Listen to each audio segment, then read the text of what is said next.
amori vedrò,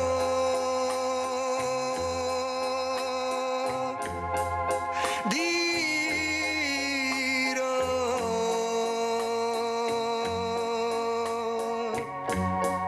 altre volte amo te.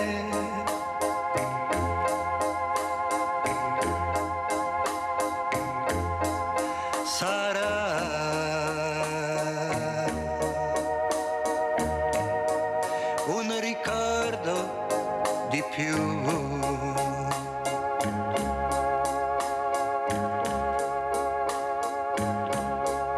sarà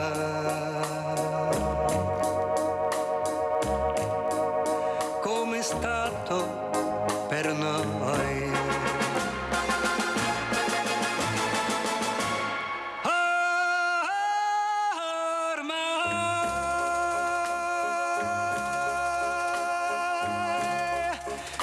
Che sempre è così, vorrei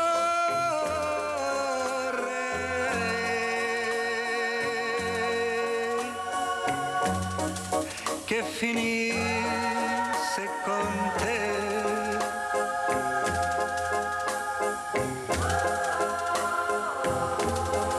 ma poi tutto continuerà.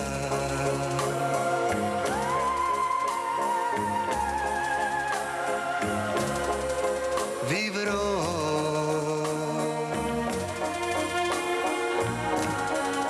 anche senza di te.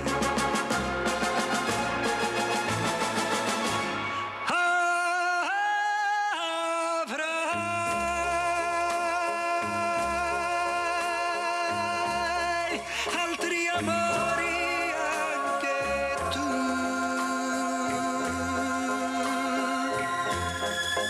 e io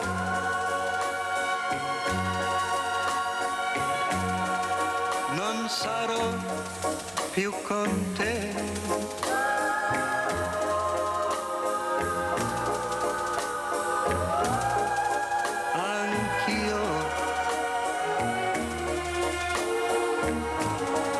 La mia mano darò,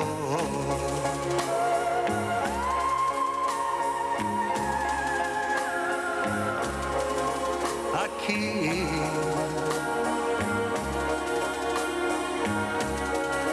al tuo posto sarà.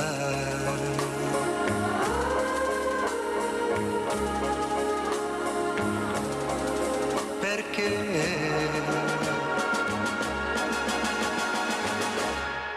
questa vita è così.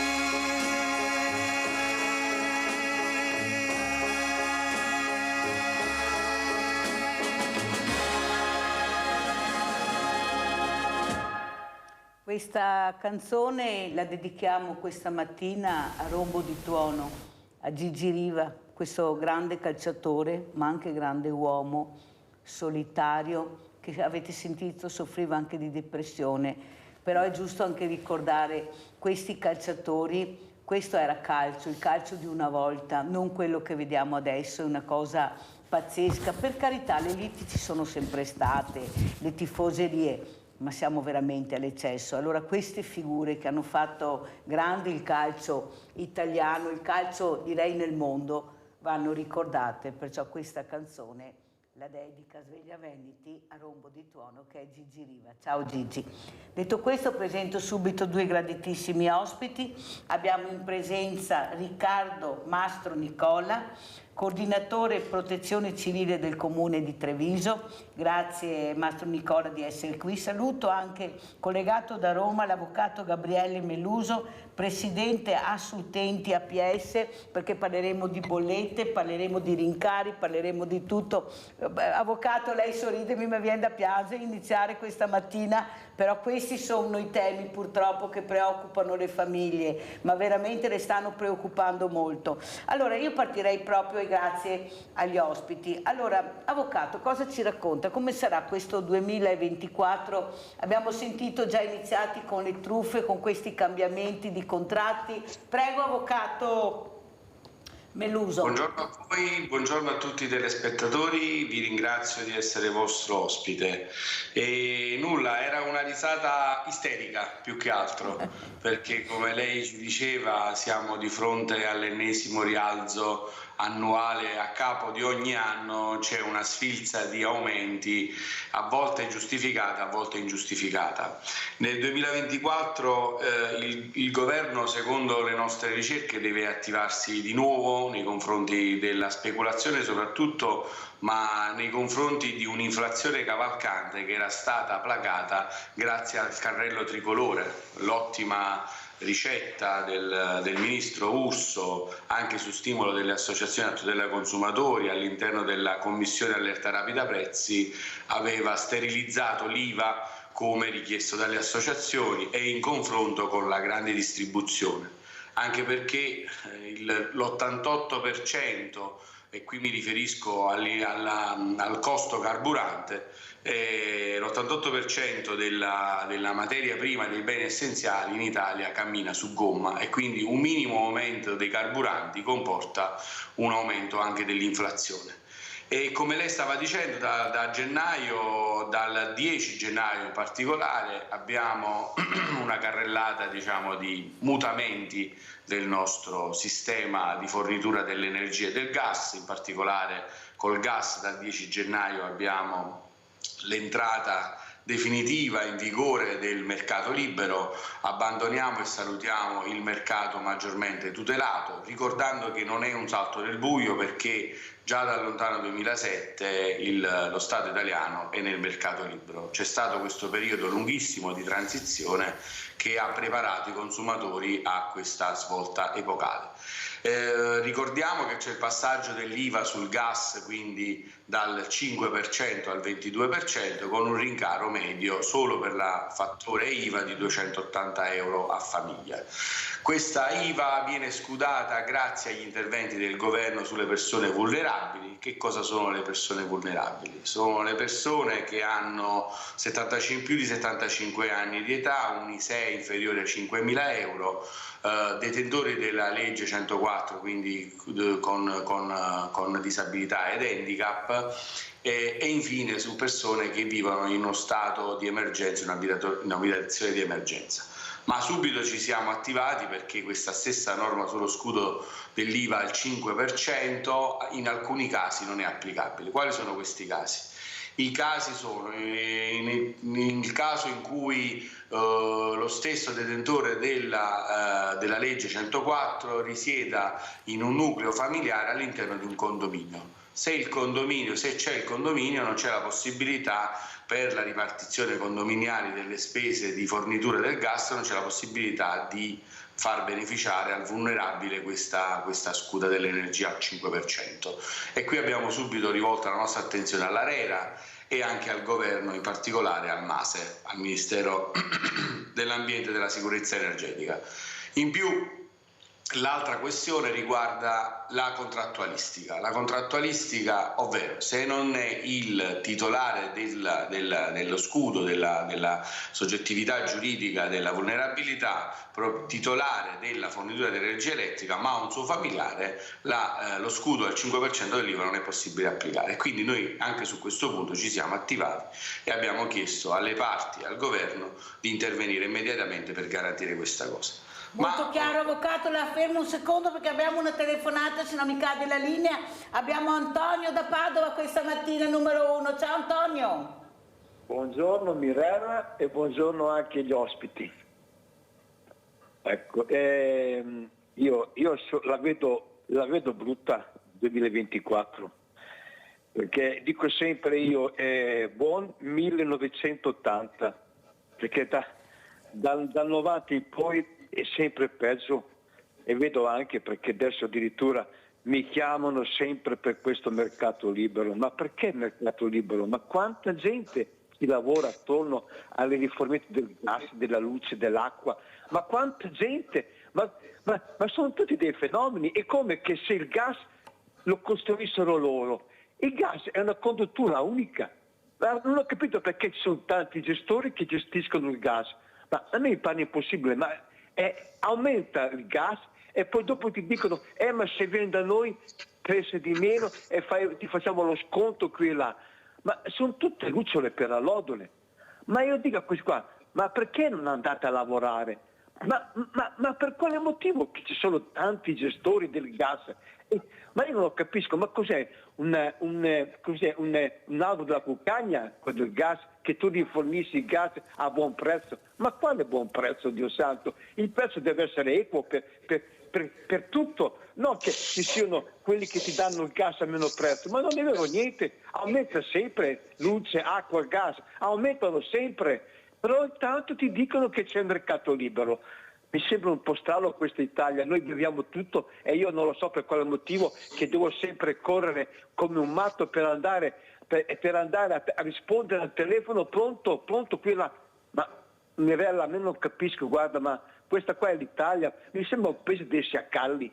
Buongiorno e grazie. Grazie Antonio, abbiamo sentito le riflessioni di Antonio, non a caso ho messo la protezione civile questa mattina qui in presenza, seduta vicino a me, perché abbiamo proprio bisogno, Avvocato Meluso, della protezione civile, perché non sappiamo più come veramente tutelarci. Il problema è, Avvocato Meluso, che lei ha detto giusto, è dal 2007 che ne parliamo, siamo al 2024. Le sembra che noi cittadini siamo stati tutelati, che le famiglie siano state tutelate con queste bollette pazze, con questi aumenti, con questi rincari, ma soprattutto con le truffe che si perpetuano? Abbiamo aperto il 2024 già con le truffe di queste persone che hanno firmato dei contratti e questi sono spariti con i soldi. Ma vogliamo capire che devono veramente proteggere la comunità?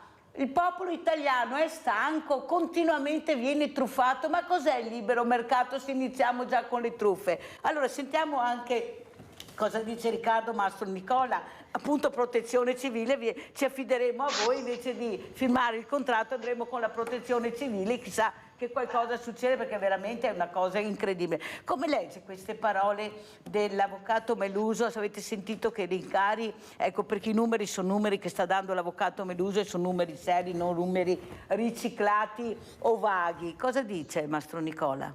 Ma diciamo che è una materia che alla protezione civile non è che è al di dentro di questa materia, perché noi facciamo ben altro. Noi portiamo aiuto alla popolazione in caso di emergenza soprattutto. Vorrà dire che porteremo i generatori con la benzina, se la gente non potrà più. Però comunque anche la benzina costa. Trovandoli sicuramente, comunque anche la benzina costa, perciò sia il gas che benzina.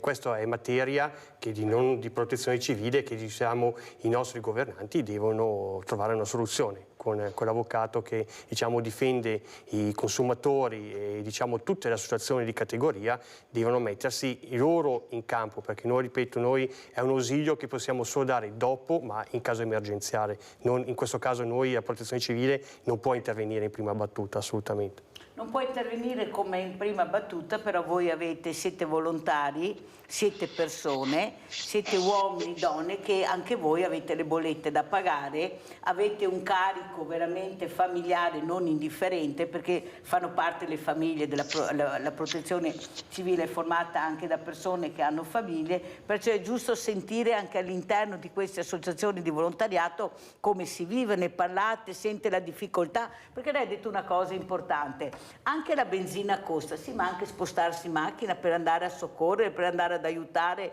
per andare dalle associazioni costa la macchina per spostarsi e non è che venga rimborsato. Ecco, cosa ci racconta Mastronicola? Ma sicuramente, allora, dal punto di vista personale sono d'accordissimo, dal punto di vista di volontariato è un'altra cosa.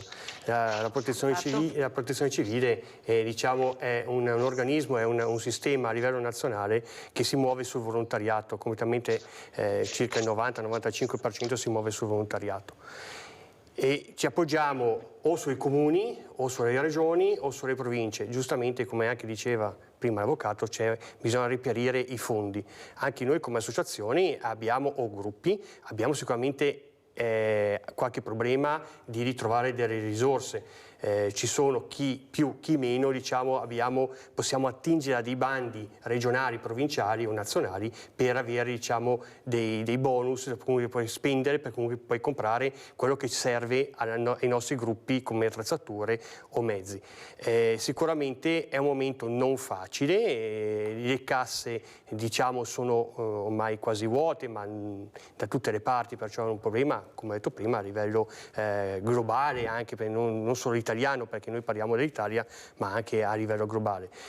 Quello che possiamo fare noi è quello di dedicare sempre più tempo alla protezione civile, in modo rimettendoci, perché a volte ci si rimette anche i soldi, perché tu hai detto prima, io ho detto prima che la benzina costa a noi per andare solo in sede, e giustamente bisogna andare in sede, bisogna andare in macchina.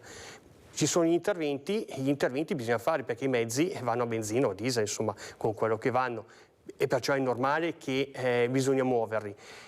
Speriamo di superare questo momento difficile e che l'economia, perché poi tutto gira attorno all'economia, possa riprendere e che tutto si riprenda in modo normale. Ci vorrà un po' di tempo. Avete capito perché ho fatto venire questa mattina, e lo ringrazio, Riccardo Mastro Nicola, perché voi dovete capire che il mondo del volontariato, quello vero, quello serio, si paga. Avete capito? Poi abbiamo le attrezzature, abbiamo qualcosa, ma cash anche per muoversi, perciò oltre all'aiuto dobbiamo anche spendere economicamente. È questo che voglio farvi capire. Sto parlando del volontariato serio, quello che basta una telefonata e arriva subito, immediatamente, non che aspetta che arrivi chissà cosa, lui parte immediatamente. Abbiamo Rino da Rovigo, vai Rino! Allora, il discorso del volontariato, sono persone brave, perché abbiamo visto anche quel discorso noi dell'Adige qua, che l'hanno monitorato fino a quando è stato la fine, che hanno dato il via che possono fare i lavori sul ponte, che stanno facendo dei lavori sul ponte dell'Adige, perché è un ponte abbastanza vecchio, per cui bisogna sistemarlo. Col discorso delle truffe, io ho sentito persone qua a Rovigo che c'è della gente che chiama a casa, che si passano come carabinieri, che dicono: ma sapete che il vostro figlio ha fatto un incidente e dovete chiamare? Loro fanno apposta per chiedere soldi alla gente. Cioè, ma dico, ma come si permettono a fare paura alla gente a casa, a dire che il figlio ha fatto l'incidente, ma il figlio è in casa? Io ho conosciuto una persona che aveva il figlio in casa e ha chiamato sto qua, figlio unico, dice: guarda che suo figlio ha fatto un incidente adesso e deve venire in pronto soccorso e pagare i danni, no? Fa come fa? Se mio figlio è in casa. E hanno messo giù. Ho saputo, altra gente gli è capitato ste robe, ma dico, ma come regola i telefoni non sono mica controllati tramite dalla polizia, dai vigili, scusa, come i cellulari? Ti ringrazio per la giornata. Hai fatto bene, Rino, perché anche queste cose bisogna dirle, bisogna sempre avere le antenne alzate. Ecco, quando rispondete al telefono e sentite che è uno sconosciuto, mettete giù immediatamente. Non ascoltate cosa vi deve dire. Vedete, chi parla non lo conoscete, giù immediatamente il telefono, ma non giù nel senso che mettetelo occupato in maniera che non vi chiama più, perché veramente dovete stare molto attenti, perché si presentano in tantissime forme, e soprattutto non dire la parola sì, mai dire la parola sì. Sbaglio, avvocato Meluso, cosa dice? Fatto proprio bene a fare questa precisazione, perché adesso con la raccolta delle adesioni per via telefonica il sì è una parola che va usata con cautela, perché con un sì possiamo abilitare una serie di consensi anche nell'ambito dei contratti telefonici, specialmente in questo periodo di transizione dell'energia e del gas. Quindi attenzione a quando dite di sì. Una cosa importante, vi stavo ascoltando con attenzione, e anche io faccio il mio plauso alle organizzazioni di volontariato della protezione civile che fanno un lavoro egregio sul territorio, pancia a terra tutti i giorni, vicini alla popolazione, vicini alla cittadinanza. E chissà se un giorno una collaborazione tra protezione civile ed associazione dei consumatori potrebbe essere un elemento di sostegno e supporto educativo e di orientamento al consumatore. Con questo voglio dire, se una telefonata viene raccolta da una protezione civile che è un elemento di riferimento della protezione, perché non girarla ad un'associazione che può, con il suo corredo professionale, aiutare e orientare il consumatore in quel senso. E poi stavo parlando appunto della tutela dei consumatori sia nei confronti delle truffe, perché se sono delle truffe online c'è la denuncia e c'è la polizia postale. Per quanto riguarda invece le truffe telefoniche c'è la possibilità di rivolgersi anche telefonicamente alle associazioni teleconsumatori, alla protezione civile, la quale vi orienterà e vi darà del sostegno e del supporto per capire effettivamente. Avvocato Meluso, mi scusi se faccio una parentesi, sì, ma vogliamo anche dirla tutta. Voi vi rendete conto di quante carte che avete nel portafoglio per avere lo sconto, la pentolina di plastica, il bicchiere di plastica, perché dopo alla fine è solo quello, un buono di qua, un buonetto di là, e alla fine voi date i vostri dati e non sapete dove vanno a finire i vostri dati? Credete che abbiano tutti questi numeri a caso? O perché siete stati voi a darglieli firmando dei moduli senza neanche sapere cosa firmavate e avete dato i vostri dati sensibili su delle cartine, delle tesserine che non adoperate neppure e per loro sono diventate per qualcuno fondamentali perché hanno l'elenco di nomi, cognomi e telefono? Cosa dice avvocato Meluso? Sì, purtroppo noi stiamo facendo delle campagne informative importanti per il consenso a terzi dei propri dati personali che vengono commercializzati dalle società che recepiscono i nostri consensi. Ma su tutto questo c'è un ottimo lavoro che sta dirigendo il Garante della Privacy nella verifica della gestione dei dati interni, perché con l'avvento del GDPR, l'ultima direttiva comunitaria sulla gestione dei dati, c'è una forte attenzione, specialmente dell'Italia, per la gestione attraverso i DPO, Data Protection Officer. Avvocato Meluso, chiudiamo la porta quando sono scappate le pecore? No, perché adesso chiudiamo la porta, avvocato. La porta è mezza aperta e mezza chiusa e stiamo cercando di chiuderla definitivamente, perché stiamo facendo un lavoro davvero egregio con tutte le associazioni a tutela dei consumatori sull'informazione, l'informazione centralizzata, l'informazione anche attraverso i vostri servizi di informazione televisiva. Infatti vi ringrazio perché ci date modo di divulgare e di orientare il consumatore in questa delicata fase di transizione. Abbiamo Sebastiano da Abano, avvocato, poi continuiamo. Vai Sebastiano. Buongiorno signora Mirella, buongiorno. A lei e sue ospite. Buongiorno. Io appunto volevo dire sul fatto che la gente ti chiama e ti fa i contratti tramite telefono. Ora io dico, è un paese poco serio, perché so da parere, quando mi chiamano, un sì non deve essere che mi fai il contratto perché dico sì, perché le pensi che a volte mi chiamano Sebastiano perché loro vogliono che dico sì? Allora io dico chi è? E ti fanno sempre le domande, noi abbiamo le offerte per lei, per la luce, per tutto. Io dico, ma voi come fate a sapere io quanto pago di luce? Come fate? Ah, ma noi sappiamo più o meno di qua e là. Gli ho detto no, voi non sapete niente. Io ogni volta gli dico, guarda, io la luce la rubo, gli dico naturalmente scherzando, no? Perché la luce io la pago. Però io so da parere, quando chiamano questa gente dovrebbe essere per legge che tu di più, se dico sì non deve essere un contratto, ma di più mi spedisci, se voglio fare contratto con te, mi spedisci la documentazione via email e io ti rispondo via email se voglio fare contratto con te o meno. Non che un sì basta fare il contratto. Cioè questo è un paese che diciamo, favorisce alla criminalità organizzata di fare tutte queste truffe. La ringrazio, signor Mirella, e buongiorno. Grazie a te Sebastiano, so che Mastro Nicola voleva aggiungere qualcosa sulle truffe, prego. Sì, io volevo solo unicamente aggiungere questo, che l'importante è che tutti i tuoi telespettatori, ma comunque tutti i cittadini, devono sapere che la protezione civile è un servizio a livello gratuito, non si paga. E proprio a livello istituzionale, proprio nei nostri regolamenti, sia di gruppi comunali che sia anche delle organizzazioni di volontariato, okay, il servizio di protezione civile è completamente gratuito. Viceversa, i servizi di volontariato generico, che sono tutt'altra cosa, per esempio sorveglianza... Mandiamo anche le immagini intanto della protezione civile, per cortesia, dico alla regia Italo Morao. Ci sono, potrebbero essere sorveglianze a determinati eventi, ecco, quelli là potrebbero essere a pagamento. Ma, ripeto, le emergenze, nessuno della protezione civile ha il diritto e ha il dovere di chiedere soldi.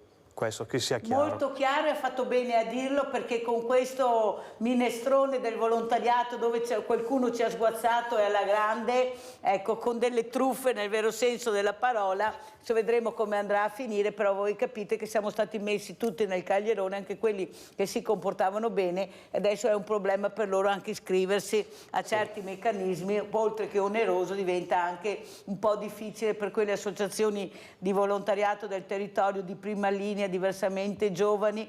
Guardate, veramente una cosa incredibile, soprattutto la scuola, bisogna andare a scuola per diventare volontari, qua ce ne sarebbe da discutere, magari quelli che insegnano non hanno mai fatto un giorno di volontariato. Bene, andiamo dall'avvocato Meluso. Avvocato.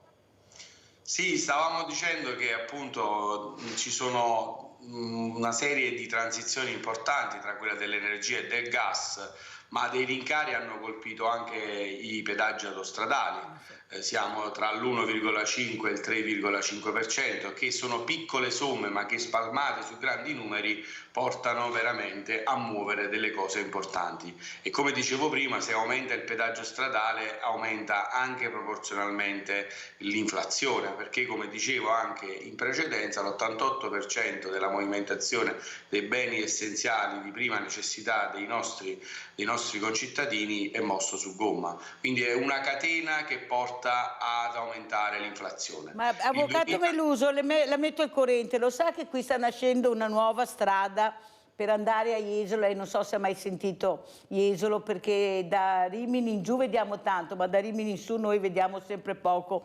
Ecco, Jesolo è una città veramente turistica importantissima, 1 milione di persone che la frequentano, numeri pazzeschi, e praticamente aveva una strada che era un imbuto. Adesso ne stanno costruendo un'altra, con dei sindaci completamente contrari, ma non vengono minimamente ascoltati, a pagamento. Ma allora io mi domando, ma adesso o fra poco sarà tutto a pagamento, anche l'aria, le strade, andiamo a lavorare, dobbiamo pagare per uscire di casa, per andare al lavoro, per fare qualsiasi cosa? Ma le sembra corretto che continuiamo veramente a mettere le mani per le grandi opere nelle tasche dei cittadini, che devono continuamente pagare tutto, anche su cose che avrebbero dovuto essere gratuite? Ma perché devo pagare la strada? Ma cos'è tu fai una strada nuova per alleggerire il traffico, perché questa è la funzione della strada, e mi fai pagare la strada? Avvocato, ma è corretto secondo lei?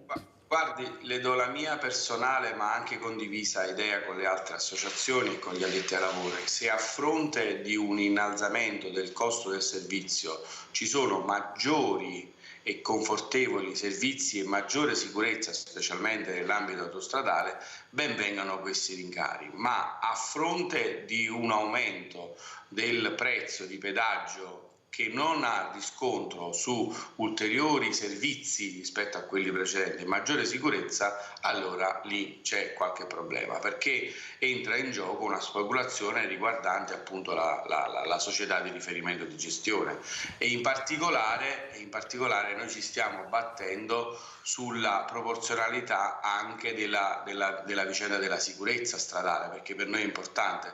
Come lei ben sa, noi siamo schierati in prima fila sulla vicenda della tragedia del Ponte Morandi, non solo per le vittime che hanno perso la vita, ma per tutti coloro che hanno direttamente e indirettamente ricevuto dei disagi da questa evenienza. Le faccio solo un esempio. No, la fermo avvocato un secondo perché abbiamo Elena da Campo Nogara, perché sapete che il popolo è la mia voce. Vai Elena. Buongiorno. Buongiorno. Sì, senta, io a parte sono host da anni, lavoro per gli anziani e le truffe sono state tantissime. Prego Elena. Tantissime col discorso di Spinte e Enel, con roba lì, perché hanno fregato tanta gente, anziani a maestri. Comunque, il discorso della polizia postale, fai denuncia ma non fanno niente, perché comunque l'ho fatta io 2 volte e mi hanno detto sì, non facciamo denuncia, ma purtroppo loro cambiano il codice su Facebook, è difficile trovare questi qua che fanno queste truffe oppure altre cose che mi hanno spiegato. Noi facciamo denuncia, se mai caso fosse devono andare a processo a Verona o a Brescia, a Milano. Io devo perdere lavoro, queste cose qua. Ha capito? Chi mi paga a me le giornate di lavoro se perdo? Invece di fare qualcosa in più, loro chiudono così la mia, che mi hanno rubato soldi sul cane che dovevo prendere, acquistarlo, mi ha messo in archivio, ho pagato più di 1.000 euro, vabbè, era un momento mio che avevo perso un aborto, vabbè, era un momento mio brutto e quindi ho preso tramite il computer un cane, ma alla fine la polizia postale mi ha detto adesso facciamo la denuncia e poi sarà il momento, non mi ha più chiamato nessuno, sono 10 anni, 15 anni che ho detto sì. Grazie Elena, importante, un abbraccio Elena, grazie di aver chiamato, perché questo bisogna anche ascoltare, cosa ne pensano i cittadini, le persone che hanno subito le truffe. Prego avvocato Meluso. Guardi, è interessante la testimonianza di stamattina perché così mi permette di specificare qualcosa in più rispetto alla polizia postale. La polizia postale interviene per le attività di indagine istruttoria allorquando ha gli strumenti e la denuncia è correttamente riportata. Per questo noi a volte, prima di far recare i nostri associati presso un rappello di polizia postale, spieghiamo e illustriamo come circostanziare i fatti accaduti per rendere più agevole il lavoro della polizia postale. A volte una sommaria indicazione dei fatti non specifica, che non crea il perimetro del reato, fa decadere la denuncia e la fa dichiarare inammissibile e improcedibile. Ma ci sono altri canali diciamo di tutela per i consumatori. Sul caso specifico, se si tratta di soggetti riconosciuti come società bancarie o come altre società, ci sono sia le ADR, quindi ci sono delle modalità di controversia, di soluzione delle controversie alternative ai giudizi, ma nel campo per esempio bancario c'è l'arbitro bancario e finanziario, che è uno strumento addirittura necessario per poi attivare l'azione. Cosa significa? Significa che prima di raggiungere un giudizio c'era la necessità di passare davanti a questo strumento creato dall'ABI, il quale è un elemento importante di deflazione del contenzioso, che in poco tempo, ripeto in poco tempo, in circa 3-4 mesi e gratuitamente, quasi gratuitamente, solo col costo di 20 euro, si può accedere a questa giustizia veloce fatta per quanto riguarda le controversie bancarie. Poi ci sono tutte le altre conciliazioni paritetiche che riguardano il potere di deflazione del contenzioso bagattellare, intendo dire quello di minore entità, attraverso i protocolli di intesa sviluppati dalle associazioni. Però avvocato Meluso, mi scusi se le dico questo, ma non le sembra che il cittadino si senta un po' preso in giro? Nel senso, io faccio la denuncia, ma tra il dire e il fare poi c'è di mezzo il mare, l'oceano, perché prima di avere giustizia, se riuscirò a avere qualcosa dovuto, ce ne passa del tempo e devo spendere soldi e devo impegnarmi e dopo alla fine mi trovo con un pugno di mosche in mano, perché Elena è stata chiarissima, io ho fatto il mio dovere ma alla fine mi ritrovo da sola e non ho ancora ricevuto niente. Abbiamo Nadia da Treviso, vai Nadia. Ciao Mirella, buongiorno ai tuoi ospiti. Niente, volevo dire, anch'io l'anno scorso ho avuto una truffa della legna.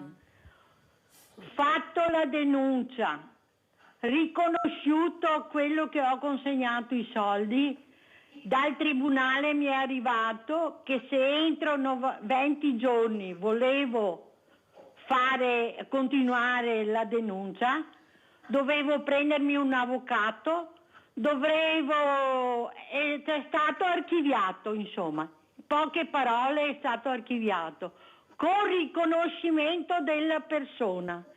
Dopo volevo dire, è 2 giorni che verso l'una e mezza suona il telefono di casa e penso che sia un disco, perché mi viene detto che la mia linea sarà interrotta. Non so, è una cosa normale o cosa? Grazie, arrivederci e buona giornata. Grazie a te Nadia, bisogna verificarlo, hai fatto bene a chiamare. Prego, avvocato Meluso. Guardi, è interessante anche questa testimonianza, perché le dico, per quanto riguarda il fronte dell'energia e del gas, i soggetti cosiddetti vulnerabili hanno un'ulteriore tutela, che è quella del fatto che se una volta comunicata la propria patologia, specialmente se collegata all'erogazione del servizio gas o del servizio elettrico, non possono avere mai il distacco. La stessa cosa può accadere per quanto riguarda la telefonia.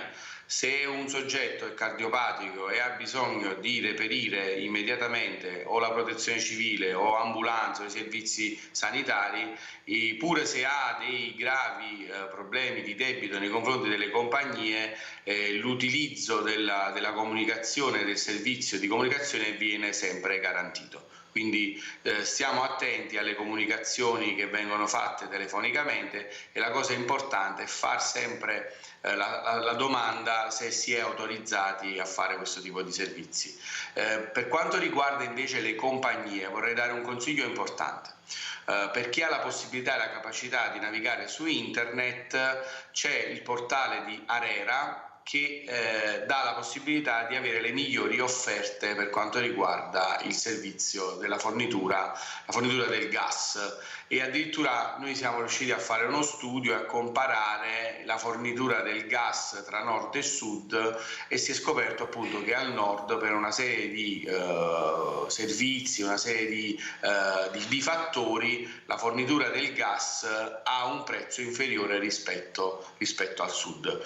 Quindi almeno una buona notizia stamattina la possiamo dare, grazie alla capacità. Ogni tanto, grazie avvocato, ogni tanto sto nord lo sentiamo grazie anche. Alla capacità grazie alla capacità e l'efficienza delle reti del nord, il prezzo del gas è tra i più inferiori d'Italia. Milano e Trento la fanno da padrona su questa tipologia. C'è anche un fatto determinante, che è quello che al nord c'è un numero elevato di consumatori attaccati alla rete, che garantisce maggiore servizio e quindi abbassa il prezzo. È stato chiarissimo, guardi, avvocato Meluso, la ringrazio. Adesso andiamo in pubblicità.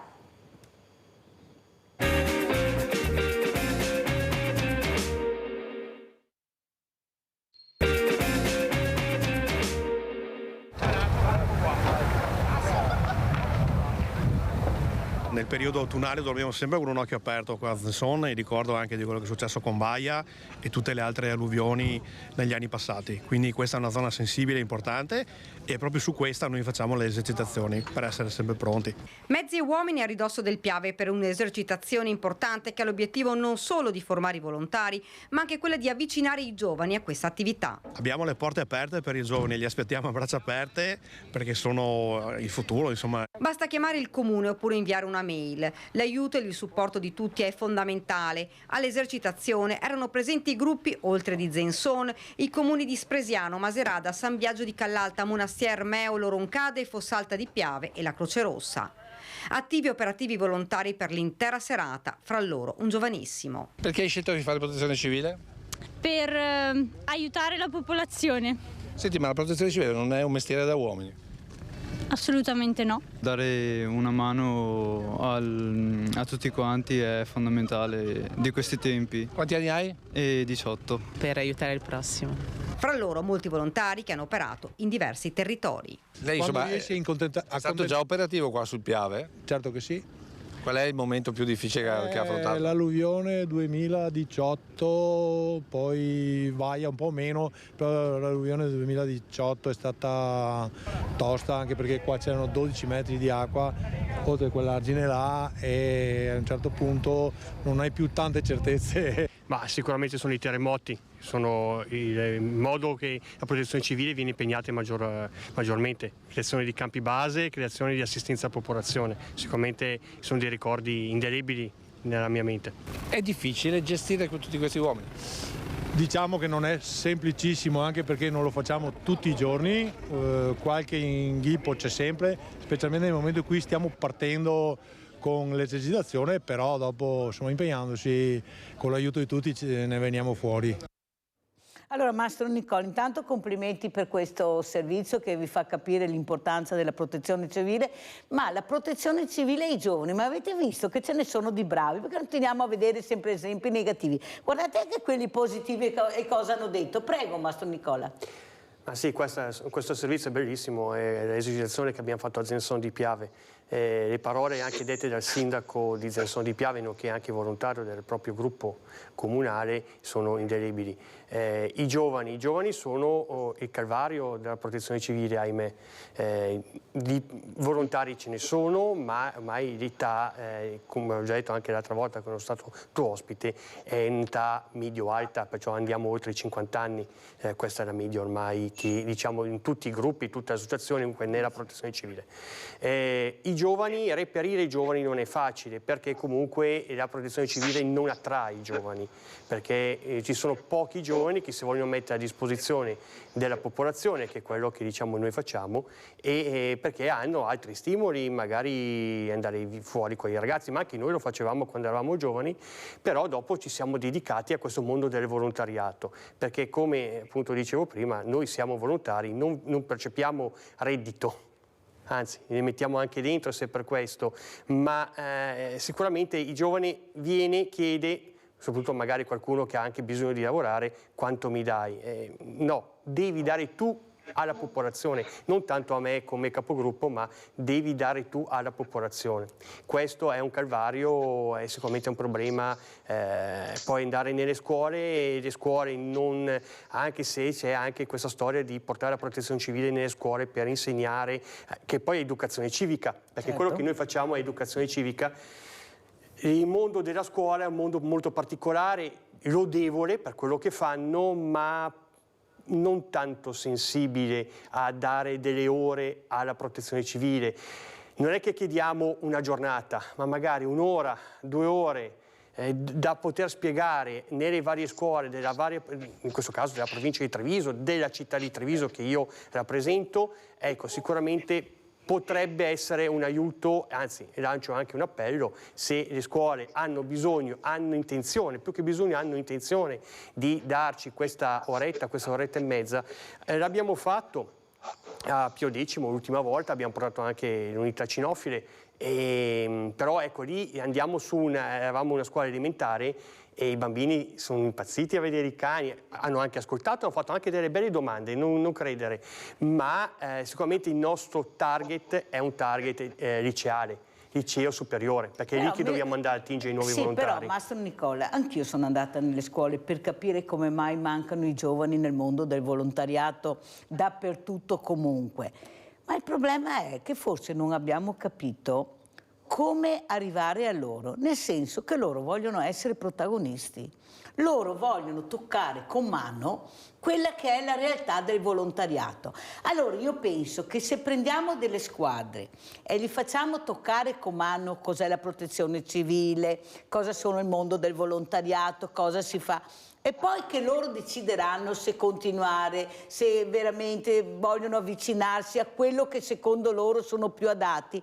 perché ormai il compitino in classe, questi qua se ne frega, loro vogliono essere protagonisti e non li rendiamo protagonisti perché siamo noi che parliamo e loro ascoltano, siamo noi che raccontiamo cosa facciamo e non loro che fanno. Perciò finché non li faremo toccare con mano, a mio avviso, quello che è il volontariato, proprio farli lavorare in questi settori, sono tantissimi, poi sta a loro decidere se è una cosa che vorrebbero fare o meno, ma non possiamo pensare di attirarli andando in classe, facendo vedere chi siamo, facendoci ascoltare. Non funzionerà così, io sono sicura di questo. Andiamo a vedere allora, visto che i giovani non arrivano da noi, i pensionati cosa dicono in merito alle bollette e al mercato libero. Andiamo a sentire, andiamo a Treviso.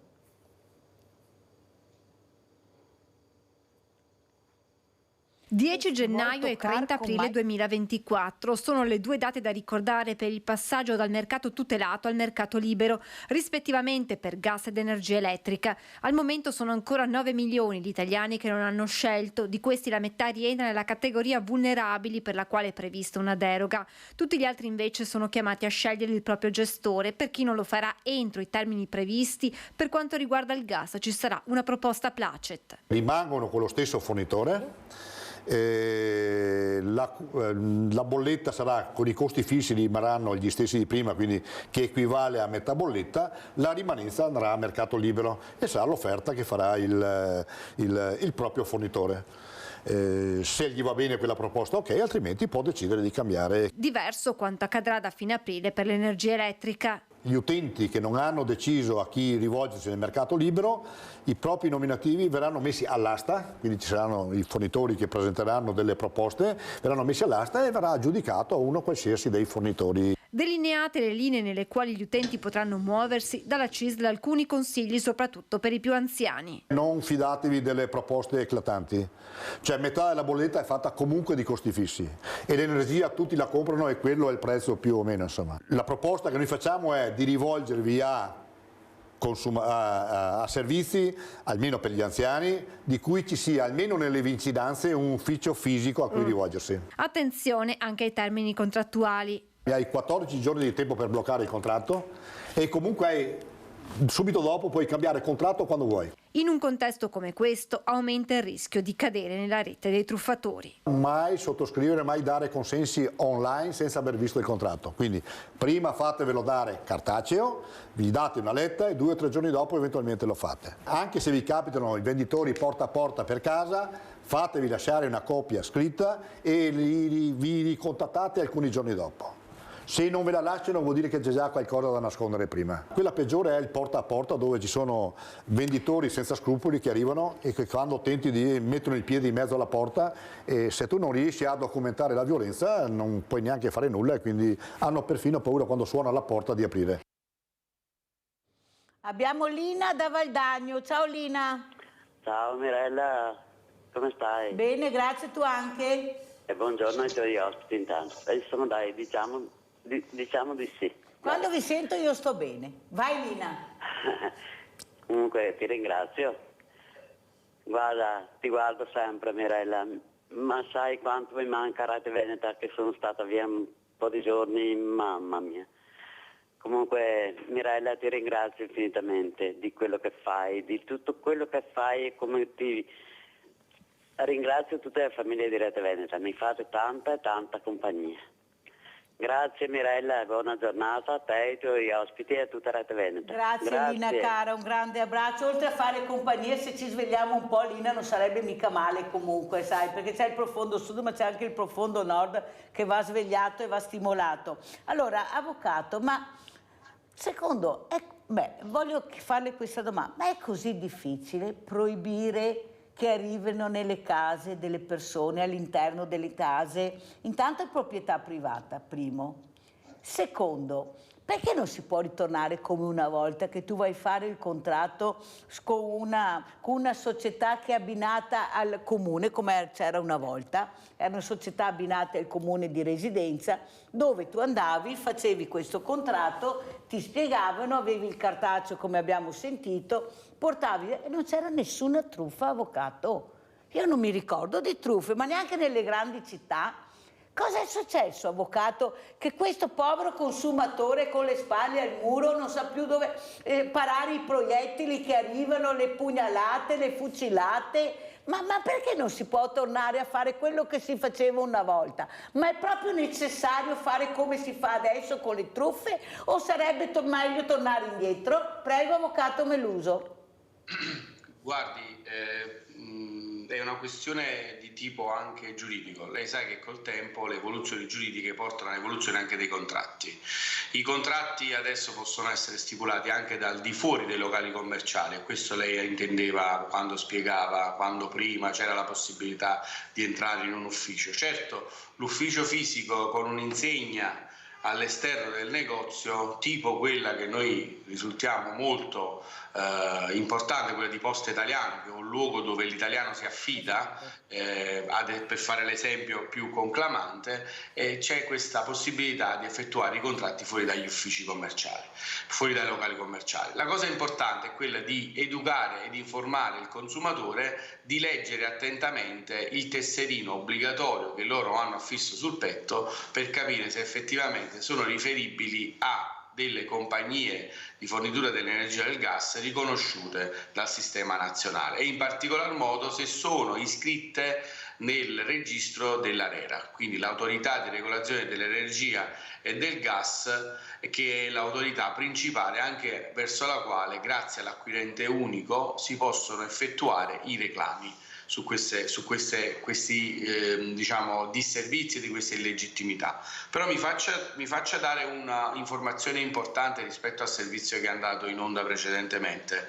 Il 1° aprile è il termine per quanto riguarda l'energia elettrica nelle piccole e medie imprese. Per quanto riguarda invece i consumatori, il termine di tutela del mercato, di maggior tutela del mercato, è stato posticipato al 1° luglio 2024. Per quanto riguarda il passaggio alle compagnie di energia del mercato libero, il periodo di transizione che prevede poi quello che diceva il collega nella precedente servizio varia da 18 a 36 mesi. Quindi c'è un mercato, ci sarà un avvicinamento graduale, quindi non un salto nel buio come diciamo molti operatori stanno paventando. E si può anche rimanere con lo stesso fornitore, che non succede niente? Assolutamente sì, si resta con lo stesso fornitore, ci saranno piccolissimi e impercettibili rincari, anche perché c'è una transizione dal mercato maggiormente tutelato di 18-36 mesi. Ma la cosa un po' particolare è che diciamo mi va di specificare rispetto al servizio precedente è che purtroppo dal 1° gennaio entra in vigore la delibera 250 del 6 giugno 2023 dell'ARERA, che va un po' in contrasto con tutta questa roba qui. Che cosa significa? Significa che dal 1° gennaio 2024 le compagnie di fornitura dell'energia elettrica, per il recesso anticipato, il passaggio ad un altro operatore, possono applicare delle penali. Che cosa significa? Significa che se io ho un'offerta migliore, quindi sto nel mercato libero, devo pagare delle penali, quindi contraddicendo tutto quello che è il vulnus, cioè principale, cioè il centro del mercato libero, è la possibilità di passare da una compagnia all'altra, come lo si fa oggi per le compagnie telefoniche. Domani che non l'aveva mai detto nessuno questo, avvocato Meluso, sì che ne ho avuto ospiti. Abbiamo Hermes da Treviso, vai Hermes. Buongiorno Mirella. Buongiorno. Volevo chiedere una domanda, insomma. Io sono un pensionato di 77 anni. E oltretutto mi hanno anche tagliato una gamba, perché dopo aver sbagliato per anni la medicina hanno trovato solo il caso di tagliarmi la gamba così per poter andare avanti nella vita. Quale vita? Da pensionato. Allora la regione mi ha dato un letto che è anche abbastanza corto, ma non importa, una sedia a rotelle che va anche bene, e basta. Il comune, cosa mi ha dato il comune della regione? Niente, mi ha solo trattato male a me e mia moglie, che mi ha assistito in vita. Sa?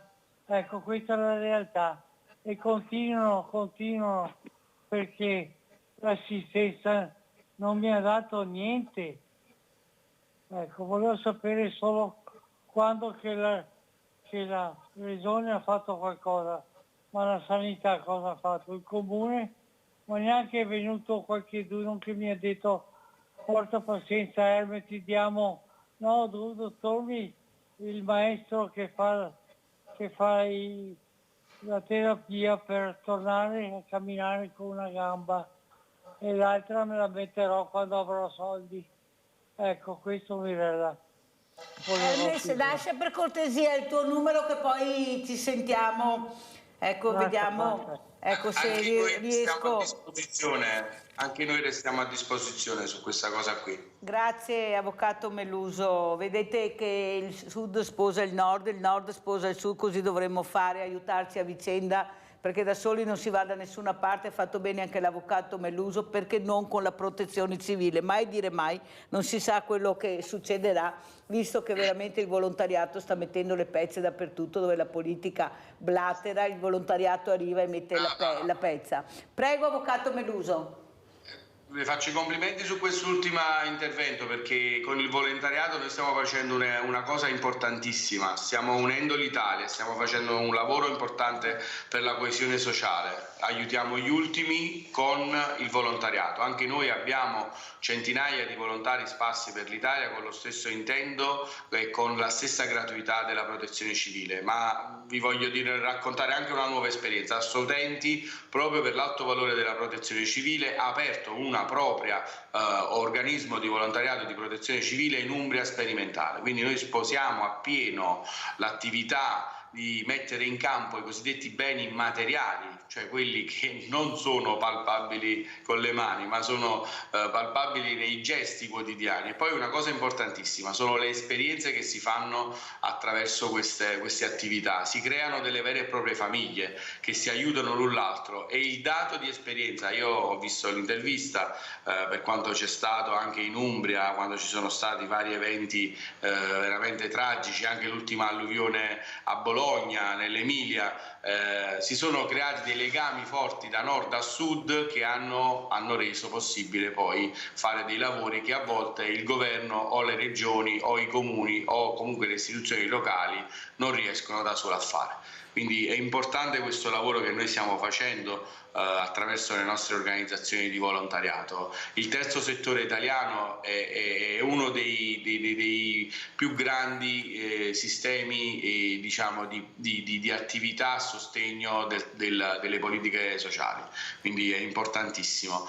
Quindi le stavo dicendo su quella questione di precedenza che dal 1° gennaio 2024 l'ARERA, con una delibera molto discussa di giugno 2023, pone come possibilità per le compagnie dell'energia elettrica di porre delle sanzioni, delle penali a fronte del recesso anticipato. Che cosa significa questo? Significa che se io a luglio, ad esempio, non sono più nel mercato maggiormente tutelato e voglio passare ad un'altra compagnia, se la mia compagnia applica, e lo può fare per diritto, delle penali, sono costretto a passare a condizione del pagamento di queste penali. Ma c'è una cosa ancora più grave.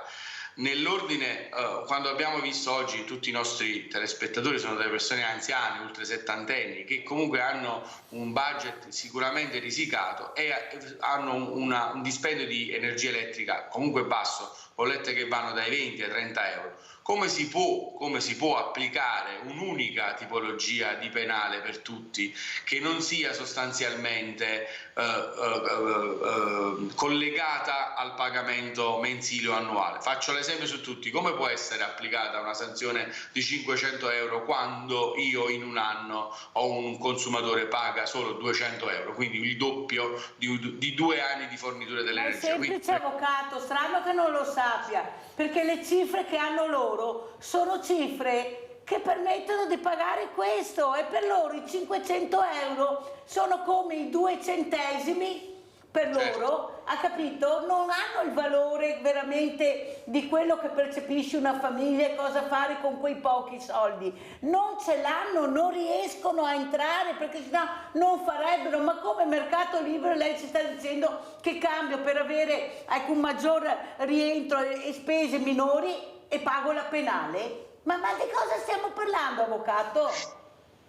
È vero, infatti noi ci siamo mossi, abbiamo chiesto l'intervento sia del MASE e a pochi giorni avremo anche l'incontro con l'ottimo ministro Picchetto Fratin, che è sempre sensibile alle tematiche dei consumatori, e in più abbiamo chiesto all'antitrust, alla GCM, l'autorità di garanzia della concorrenza del mercato, di mettere un riflettore su queste Ma penali. scusi avvocato, bisognerebbe prevenire prima, non fare le cose quando sono già scritte, bisognerebbe farle prima queste cose, prima invece di fare quello che ci troviamo a pagare. Non è possibile che poi vedremo, discutiamo. Ma prima cosa fanno questi? Prima di decidere di fare delle penali, addirittura la penale se cambio fornitore nel mercato libero. Ma guardi avvocato, veramente la ringrazio di averlo detto, poi io non lo sapevo, lei lo sapeva, Mastro Nicola, meno male, chissà quanti a casa non lo sapevano, perciò attenzione, vedremo dove decideranno di andare a parare. Allora io ringrazio tantissimo l'avvocato Gabriele Melluso, presidente Asso Utenti APS, che è stato molto importante, ci hanno raccontato le cose che non sapeva, e soprattutto anche Riccardo Mastro Nicola, coordinatore della protezione civile Comune di Treviso, e io chiuderei proprio con la protezione civile di questo intervento che hanno fatto, come ha ricordato l'avvocato Melluso, quando c'è stata questa alluvione in Emilia. Andiamo a vedere questi allagamenti che la protezione civile di Casale è partita, andiamo a vedere. Siamo partiti ieri su attivazione della Regione Veneto a supporto qua delle zone alluvionate dell'Emilia. Siamo in totale 4 da Casale e abbiamo accorpato con noi 2 da Preganziol, per cui c'è anche questa bella collaborazione tra associazioni limitrofe. Una solidarietà che arriva da tutta la provincia. Tra loro, infatti, anche uomini partiti da Conegliano per portare aiuto nei territori alluvionati dell'Emilia-Romagna, duramente colpita in queste settimane dal maltempo. Ieri ci hanno mandato in tarda serata, a fare degli interventi di svuotamento scantinati e seminterrati a Rimini, fino quasi alla mezzanotte. Poi stamattina siamo finiti in colonna mobile, ci hanno accorpato la colonna mobile della Regione Emilia e siamo arrivati a Riccione sempre per lo stesso tipo di interventi. I volontari della protezione civile sono stati tra i primi ad arrivare a Riccione, dove la situazione, nonostante la tregua dalla pioggia, resta critica. Le notizie sono abbastanza tragiche, nel senso che parlano di chiusura dell'autostrada addirittura. Ieri sera le ferrovie, anche quelle erano interrotte, si vedono i fiumi che hanno un livello veramente che fa paura, e tutti i seminterrati sono andati tutti sotto, ma veramente tutti. Perciò diamoci da fare come meglio possiamo. E da parte della popolazione romagnola, piena collaborazione e sostegno ai volontari della protezione civile. La popolazione, devo dire la verità, che sono abbastanza tranquilli, nel senso che ci lasciano lavorare e sono anche felici di dare una mano, di mettere su un caffè quando possono. Insomma, siamo ben accolti sicuramente. Abbiamo Adriana in linea. Ciao Adriana da Padova. Signora Mirella, buongiorno. Scusa se ho fatto aspettare Adriana, ma era andato in onda il servizio, vai. No, troppo interessante anche questo servizio, perché si vede la buona volontà delle persone. Ecco, vorrei approfittare sempre per questa faccenda dei nuovi contratti, luce, gas e tutto quanto. Se non sbaglio io cerco di tenermi informata per capire dove sbattere la testa. Io so che c'era un bonus sociale per le bollette per coloro che non superavano un ISE di 12.000 euro annui. Mi sembra di aver letto che il governo abbia abbassato questo limite di ISE dai 12.000 euro ai 9.500, se non sbaglio qualcosa. Già questo mi sembra, data la situazione, una cattiveria in più. Poi ho cercato di informarmi per via del mercato tutelato e fra le condizioni che ho letto di avere 75 anni oppure di essere titolare della legge 104. Però a questo proposito il precedente, il contratto in atto, sia per luce che per gas, deve essere intestato alla persona titolare della legge 104. Però se è un figlio, se è un qualche parente, la casa è di tua proprietà e stai pagando ancora un mutuo, è logico che il contratto è a nome del titolare della casa. Quindi anche queste condizioni mi sembrano strampalate, oltre alla cattiveria di avere abbassato la soglia ISEE, quindi tolgono molte persone che avrebbero avuto diritto a questo bonus sociale. Quindi credo finisca questo bonus, dato anche i costi che aumentano, vanno a peggiorare la situazione di persone che hanno redditi limitati, pensionati come me. Ecco, volevo far presente questa cosa. Grazie Adriana, ti ringrazio, non riesco più a far intervenire l'avvocato perché ho forato come sempre, però se tu riguardi la trasmissione poi o questa sera o domani mattina sul cellulare, tu vedrai cosa ha detto proprio l'avvocato Meluso in merito a questo, che ha spiegato benissimo quello che hai detto tu. Perciò se vuoi un attimino capire ancora meglio, ascolta quello che ha detto l'avvocato Meluso all'inizio della trasmissione e vedrai che avrai le idee più chiare anche dove rivolgerti. Ad esempio gli ho dato un consiglio spassionato, perciò ascoltate bene quello che ha detto l'avvocato Meluso, anche dove, io non faccio pubblicità a nessuno naturalmente, dove dovete rivolgere per essere sicuri. Chi ha voglia riguardi la telefonata, faccia la trasmissione, faccia le proprie considerazioni e dopo decida come muoversi. Grazie Adriana della telefonata, grazie anche al nostro Riccardo Mastro Nicola, che abbiamo visto sono partiti, sono andati in Emilia ad aiutare. Abbiamo visto veramente delle situazioni che ci sono ancora adesso perché sono intervenuti molto poco. Parliamo di semi-interrati, vorrei capire i piani regolatori e l'urbanistica dove l'hanno messa qualche sindaco o qualche presidente di regione, vorrei capire dove sono andati a parare visto che ci sono questi allagamenti e dove vengono questi allagamenti. Grazie all'avvocato Gabriele Meluso, a Riccardo Mastro Nicola, grazie, pubblicità. Grazie.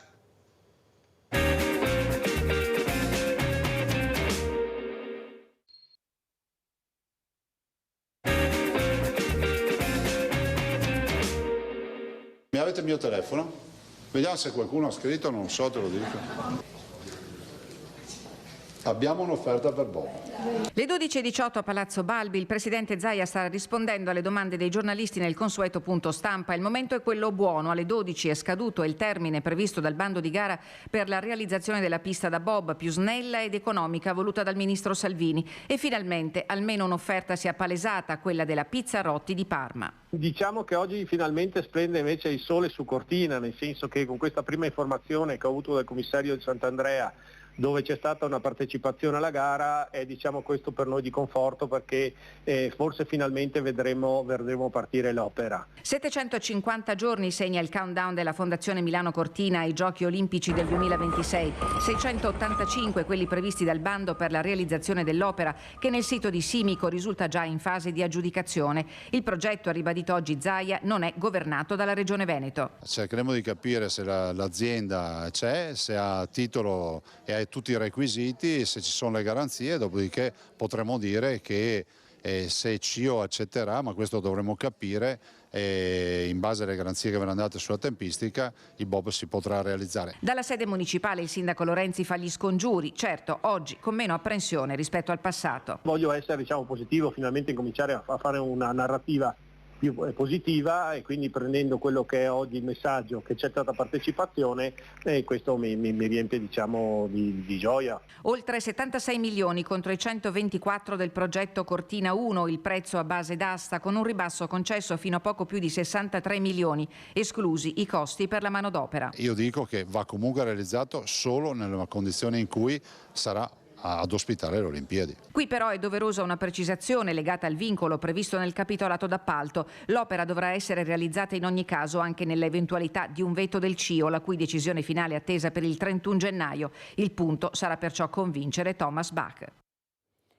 Allora, saluto i miei ospiti, saluto Paolo Galeano, sindaco di Preganziol, secondo mandato Partito Democratico, saluto anche Jonathan Montanariello, consigliere regionale Partito Democratico. Grazie Montanariello di essere venuto qui a Sveglia Veneti, buongiorno Montanariello. Sa che non sapevo come aprire, se aprire col fine vita o aprire con sta cavolo di pista da bob, che non ne posso più Montanariello, ma visti i problemi che abbiamo trattato all'inizio, queste persone che hanno telefonato, che sono truffate, raggirate, che non hanno i soldi, adesso sentiamo che dobbiamo pagare la penale se cambiamo fornitore dal 1° gennaio, l'ha detto l'avvocato Meluso, presidente Asso Utenti, nessuno sapeva niente, neppure il sindaco Galeano, di questa novità della penale. Ma cosa sta succedendo Montanariello? E grazie per la coerenza che ha avuto nel decidere che era tempo di farsi sentire con un gesto anche importante, perché lei si è alzato e ha detto ciao, adesso vado da un'altra parte. Dove va Montanariello? No, io resto sempre nel Partito Democratico, sono un dirigente di questo partito e il giorno che smetterò di essere del Partito Democratico smetterò di far politica, perché la propria cassa politica è una fede, non si cambia dalla sera alla mattina. Mi sono dimesso dal ruolo che avevo all'interno del gruppo del Partito Democratico, però voglio dire, continuo a rappresentare la mia comunità, continuo a essere del Partito Democratico, solamente che essendo un uomo dai valori riformisti, progressisti, considerando la politica quando deve dare risposte soprattutto ai bisogni della gente, non quando ci sono i chiacchiericci da talk show, valutando che è di sinistra per quanto mi riguarda avere anche una rettitudine morale che prevede le proprie dimissioni quando si fa parte di un gruppo dove all'interno qualcosa può, secondo alcuni aspetti, non aver funzionato. Io credo che è coerenza dire che ci sono degli errori. Io guardi, sono cresciuto su una generazione, io ho 40 anni circa, sono cresciuto su una generazione dove c'è cominciato ad essere disaffezione alla politica, perché quando non ti votano è perché in realtà non hanno capito gli altri la tua proposta. Quando qualcuno è votato più di te è perché il popolo è populista e tu sei troppo intelligente e non ti capiscono. Quando perdi in realtà hai vinto ma non se ne sono accorto gli altri. Ma io credo che nella sinistra ci deve anche stare e dire che qualcosa non ha funzionato, e se le tue proposte non sono state accettate, la nave non è andata in porto, non bisogna additare gli altri ma assumersi le proprie responsabilità. Io con molta dignità politica non ho fatto polemica, non ho chiesto la testa di nessuno, però come si faceva a mio avviso quando c'era una dignità politica, ho rimesso la mia in modo diciamo definitivo sul tavolo e l'ho lasciata lì. Non è una mossa che ritratterò, non è una scelta fatta di dissenso, dopo le dimissioni in Italia si danno, dopo gli altri non le accettano, no, le mie sono lì irrevocabili e ecco, tutto qui. Le ho fatto questa domanda a Montanariello perché vede, sono importanti i gesti delle persone, perché sono persone che hanno deciso di mettersi in politica, di dare il loro contributo, e vedere che una persona ha il coraggio di dire no, è sbagliato, perché le commissioni sono importantissime, sono quelle che decidono, poi alla fine servono a quello, no? Perché la giunta è una cosa, ma le commissioni sono un'altra cosa. A parte Montanariello che non sappiamo mai cosa fanno le commissioni, e qua ci vorrebbe anche un po' più di trasparenza per le persone, per il popolo, che veramente non riesce più a capire cosa sta succedendo nella politica. Abbiamo visto il servizio, quei problemi che abbiamo, si parla molto di questa pista da bob che deve essere fatta a tutti i costi perché qualcuno ha deciso che le cose devono andare così. A dispetto però, e soprattutto nel non rispetto, che sono soldi pubblici, perché il politico passa, però l'impianto rimane. E chi lo paga l'impianto? Il politico che passa o il popolo che continua a pagare cose che non gli interessano, cose superficiali, mentre veramente i bisogni delle persone, specialmente di questo popolo che sta diventando sempre più diversamente giovane, non viene ascoltato, non viene supportato, non viene aiutato perché non lo ascoltano, non gliene frega niente. I sindaci che stanno cercando, perché sono gli unici, non tutti, ma quasi tutti, di cercare di dare risposte al territorio, di cercare di far capire anche ai loro politici le esigenze, non vengono minimamente ascoltati, li ho qua ospiti, sempre, pochissimo. Allora, questa disaffezione al voto, Galeano, come la interpreta? Questo presidente che guarda il cellulare e dice è stata aperta la busta. Ecco, non lo sapeva prima, dovevamo vedere questo cellulare, vedere che in quel momento lui aveva il sì della ditta che ha preso questo onere importantissimo, ma discutibile. Cosa dice Galeano? Lei che vive in territorio in prima persona come sindaco. Sì, allora, da quello che si è visto e potuto apprendere, insomma, seguendo televisioni, giornali e sentendo un po' anche, insomma, di coloro che hanno attivamente partecipato al lavoro, no, in regione, è chiaro e evidente, insomma, di come anche dietro ci sia una strategia comunicativa pensata alla regione stessa, in primis dal presidente Zaia, che in questo momento forse è più volta alla tutela di un'immagine, di un consenso, di un obiettivo, di una narrazione che erano stati dipinti, piuttosto che il primario e reale interesse della comunità montana in cui dopo quell'impianto andrà ad insediarsi, perché la non realizzazione della pista da bob probabilmente verrebbe letta come una sorta di sconfitta rispetto al disegno iniziale che era stato prospettato in vista delle Olimpiadi. Penso che però, visto come si sottolineava giustamente, stiamo parlando di risorse pubbliche e tante, perché sono decine e decine di milioni, ci debba essere la necessaria responsabilità, prima di tutto, di collocare quelle risorse laddove andranno spese in maniera responsabile, e penso che a questo punto delle cose la visione del CIO sia, la decisione del CIO sia un po' l'ancora di salvezza, cioè quella prospettiva un po' più oggettiva che può essere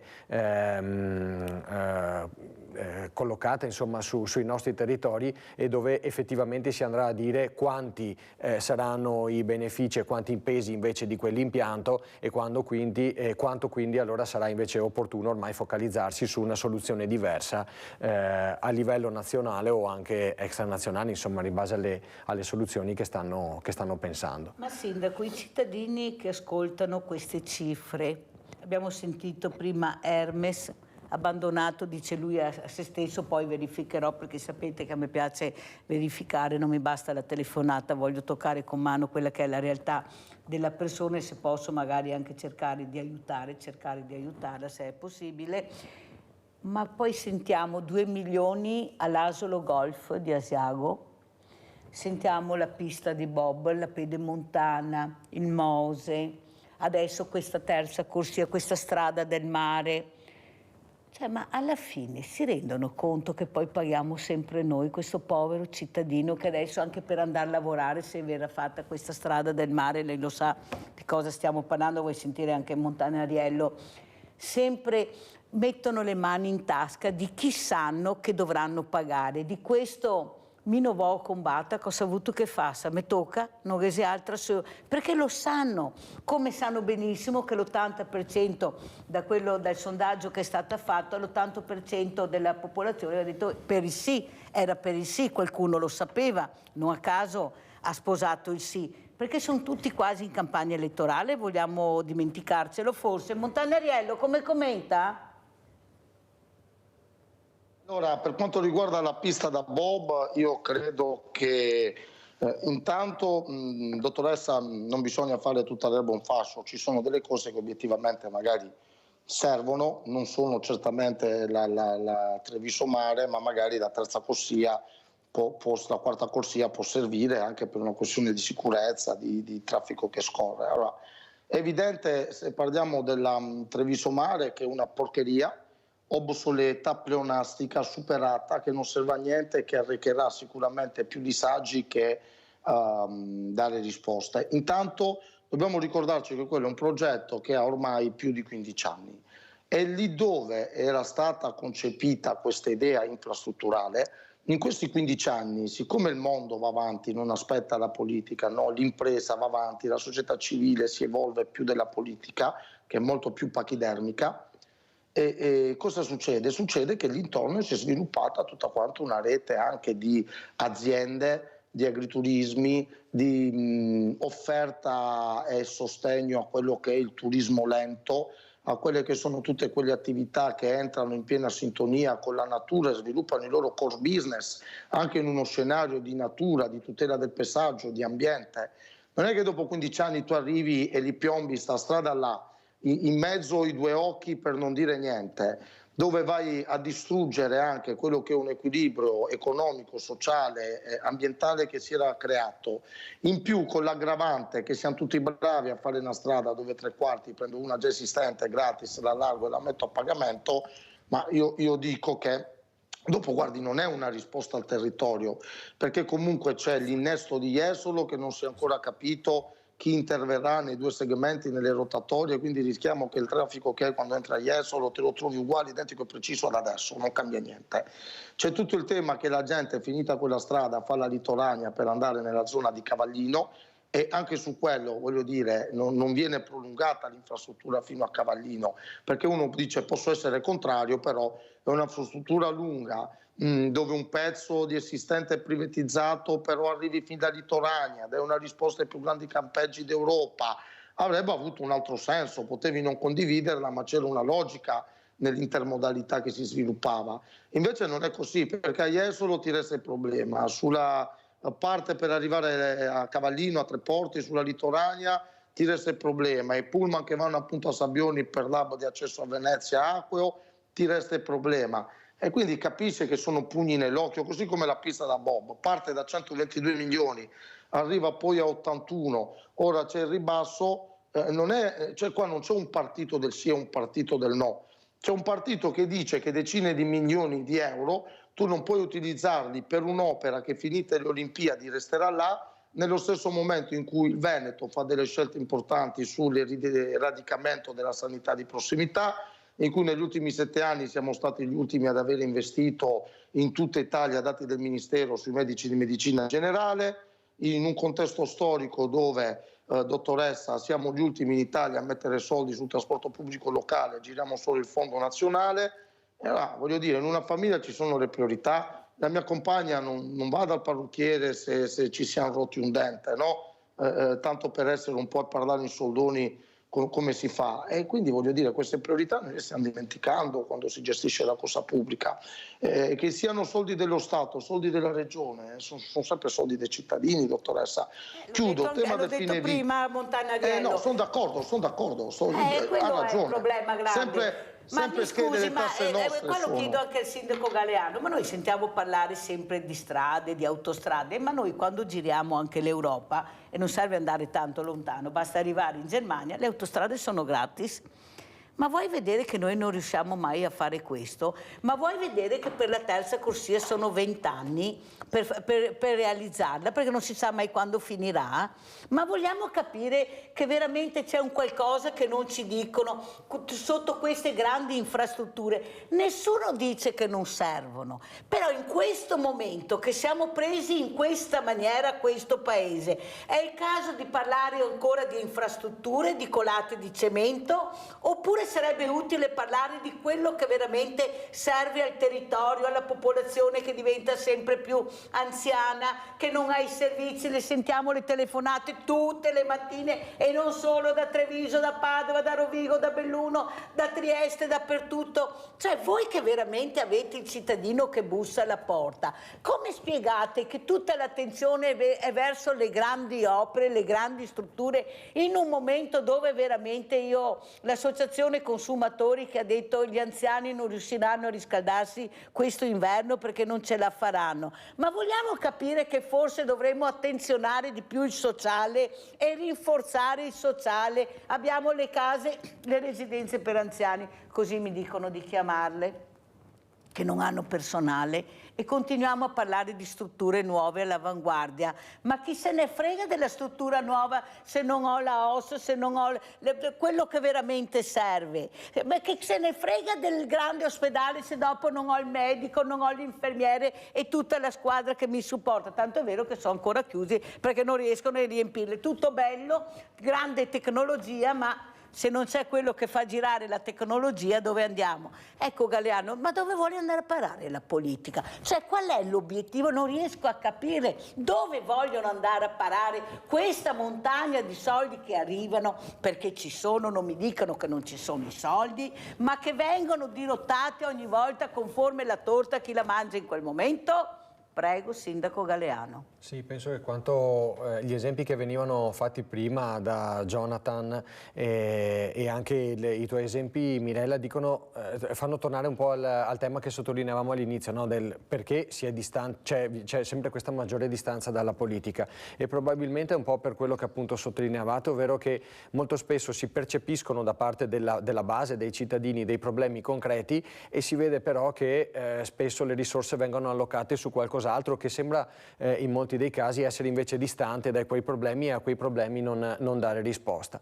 È vero, come si diceva prima, i casi vanno visti singolarmente, però è altrettanto vero che alcuni problemi storici, visto l'arrivo di queste risorse importanti, potrebbero probabilmente essere, anzi bisognerebbe prenderli in mano e cominciare a spuntarli dalla lista, no, delle grandi necessità e delle zavorre che effettivamente non fanno partire questo Paese. O non lo fanno partire o non danno quelle risposte che dicevamo, perché per esempio sulla sanità e sul sociale è già stato detto di come insomma siano scarsi gli investimenti e soprattutto vi sia la necessità di dare delle risposte sulla collocazione importante in termini poi di personale all'interno di queste strutture.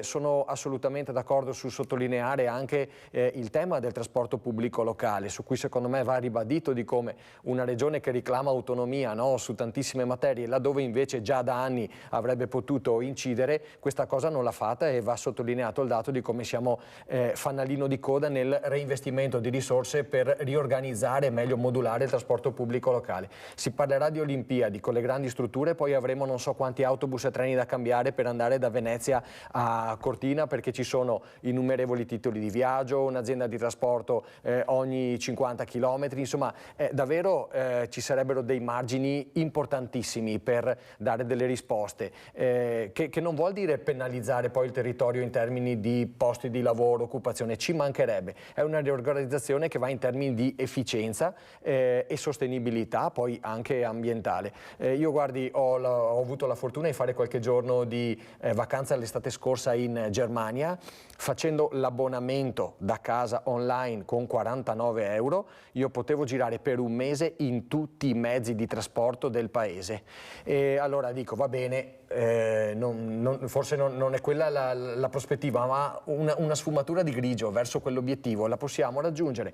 Invece qui a volte siamo a fare delle guerre di campanili che davvero non hanno logica e sono dei controsensi e dei bisogni a cui non si dà risposta alle nostre comunità. Montanariello, prego. Ma io su questo ho risposto prima, ma quello che diceva il sindaco credo sia di primo livello quando ribadiva il tema del trasporto pubblico locale, perché dobbiamo ricordarci che sul trasporto pubblico locale noi abbiamo già la totale autonomia in base alla legge regionale 25 del 98 e siamo l'ultima regione in Italia, dopo di noi credo solo la Campania, a non mettere neanche un quattrino. Allora dottoressa, noi dobbiamo capire se i veneti quando si muovono sono una priorità, se farli andare a lavorare quando gli diciamo che lasciano la macchina a casa, glielo diciamo perché dobbiamo fare uno spot pubblicitario, perché ci dobbiamo inventare che c'è la transizione ecologica, ma dopo ci scordiamo che per dire ai nostri cittadini che devono lasciare il mezzo a casa, gli devi dare la certezza che ci sia un mezzo che li prende, che li porta a lavorare e che li riporta indietro senza farli aspettare ore e che ci sia la sicurezza. E quindi voglio dire, su questo è una cosa che noi in Veneto sottovalutiamo, ma le nostre strade sono così trafficate perché noi in Veneto il trasporto lo facciamo solo dove bisogna andare a prendere i quattrini dei turisti. Cioè se lei pensa che sull'asta della Romea non esiste un mezzo di trasporto pubblico che porta i cittadini all'ospedale hub della provincia dove stanno centralizzando tutti i servizi e dopo pagati col contributo pubblico ci sono da Piazzale Roma 3 se non addirittura 4, ma 3 sicuro società che fanno il collegamento con l'aeroporto perché il turista ti paga il biglietto di più e queste società fanno questo lavoro con il 65% dei costi pagati dalle nostre tasse perché sono trasporto pubblico, capisce che anche dove abbiamo l'autonomia questa giunta sta dimostrando di non fregarsene un bel niente e lasciare che come sempre ci sia poca attenzione per i cittadini. Per quanto riguarda sul fine vita, guardi, io credo che non ci possano essere dei politici che si avvitano su un dibattito dove alla fine l'elemento del dibattito non è la strada e la pista da bobo, ma è il riconoscimento di altri diritti a persone che soffrono. Io sono fermamente convinto della mia scelta perché, guardi, era un'opzione che si dava a chi in qualche modo ne avrebbe avuto bisogno, non era una cosa che veniva imposta a nessuno.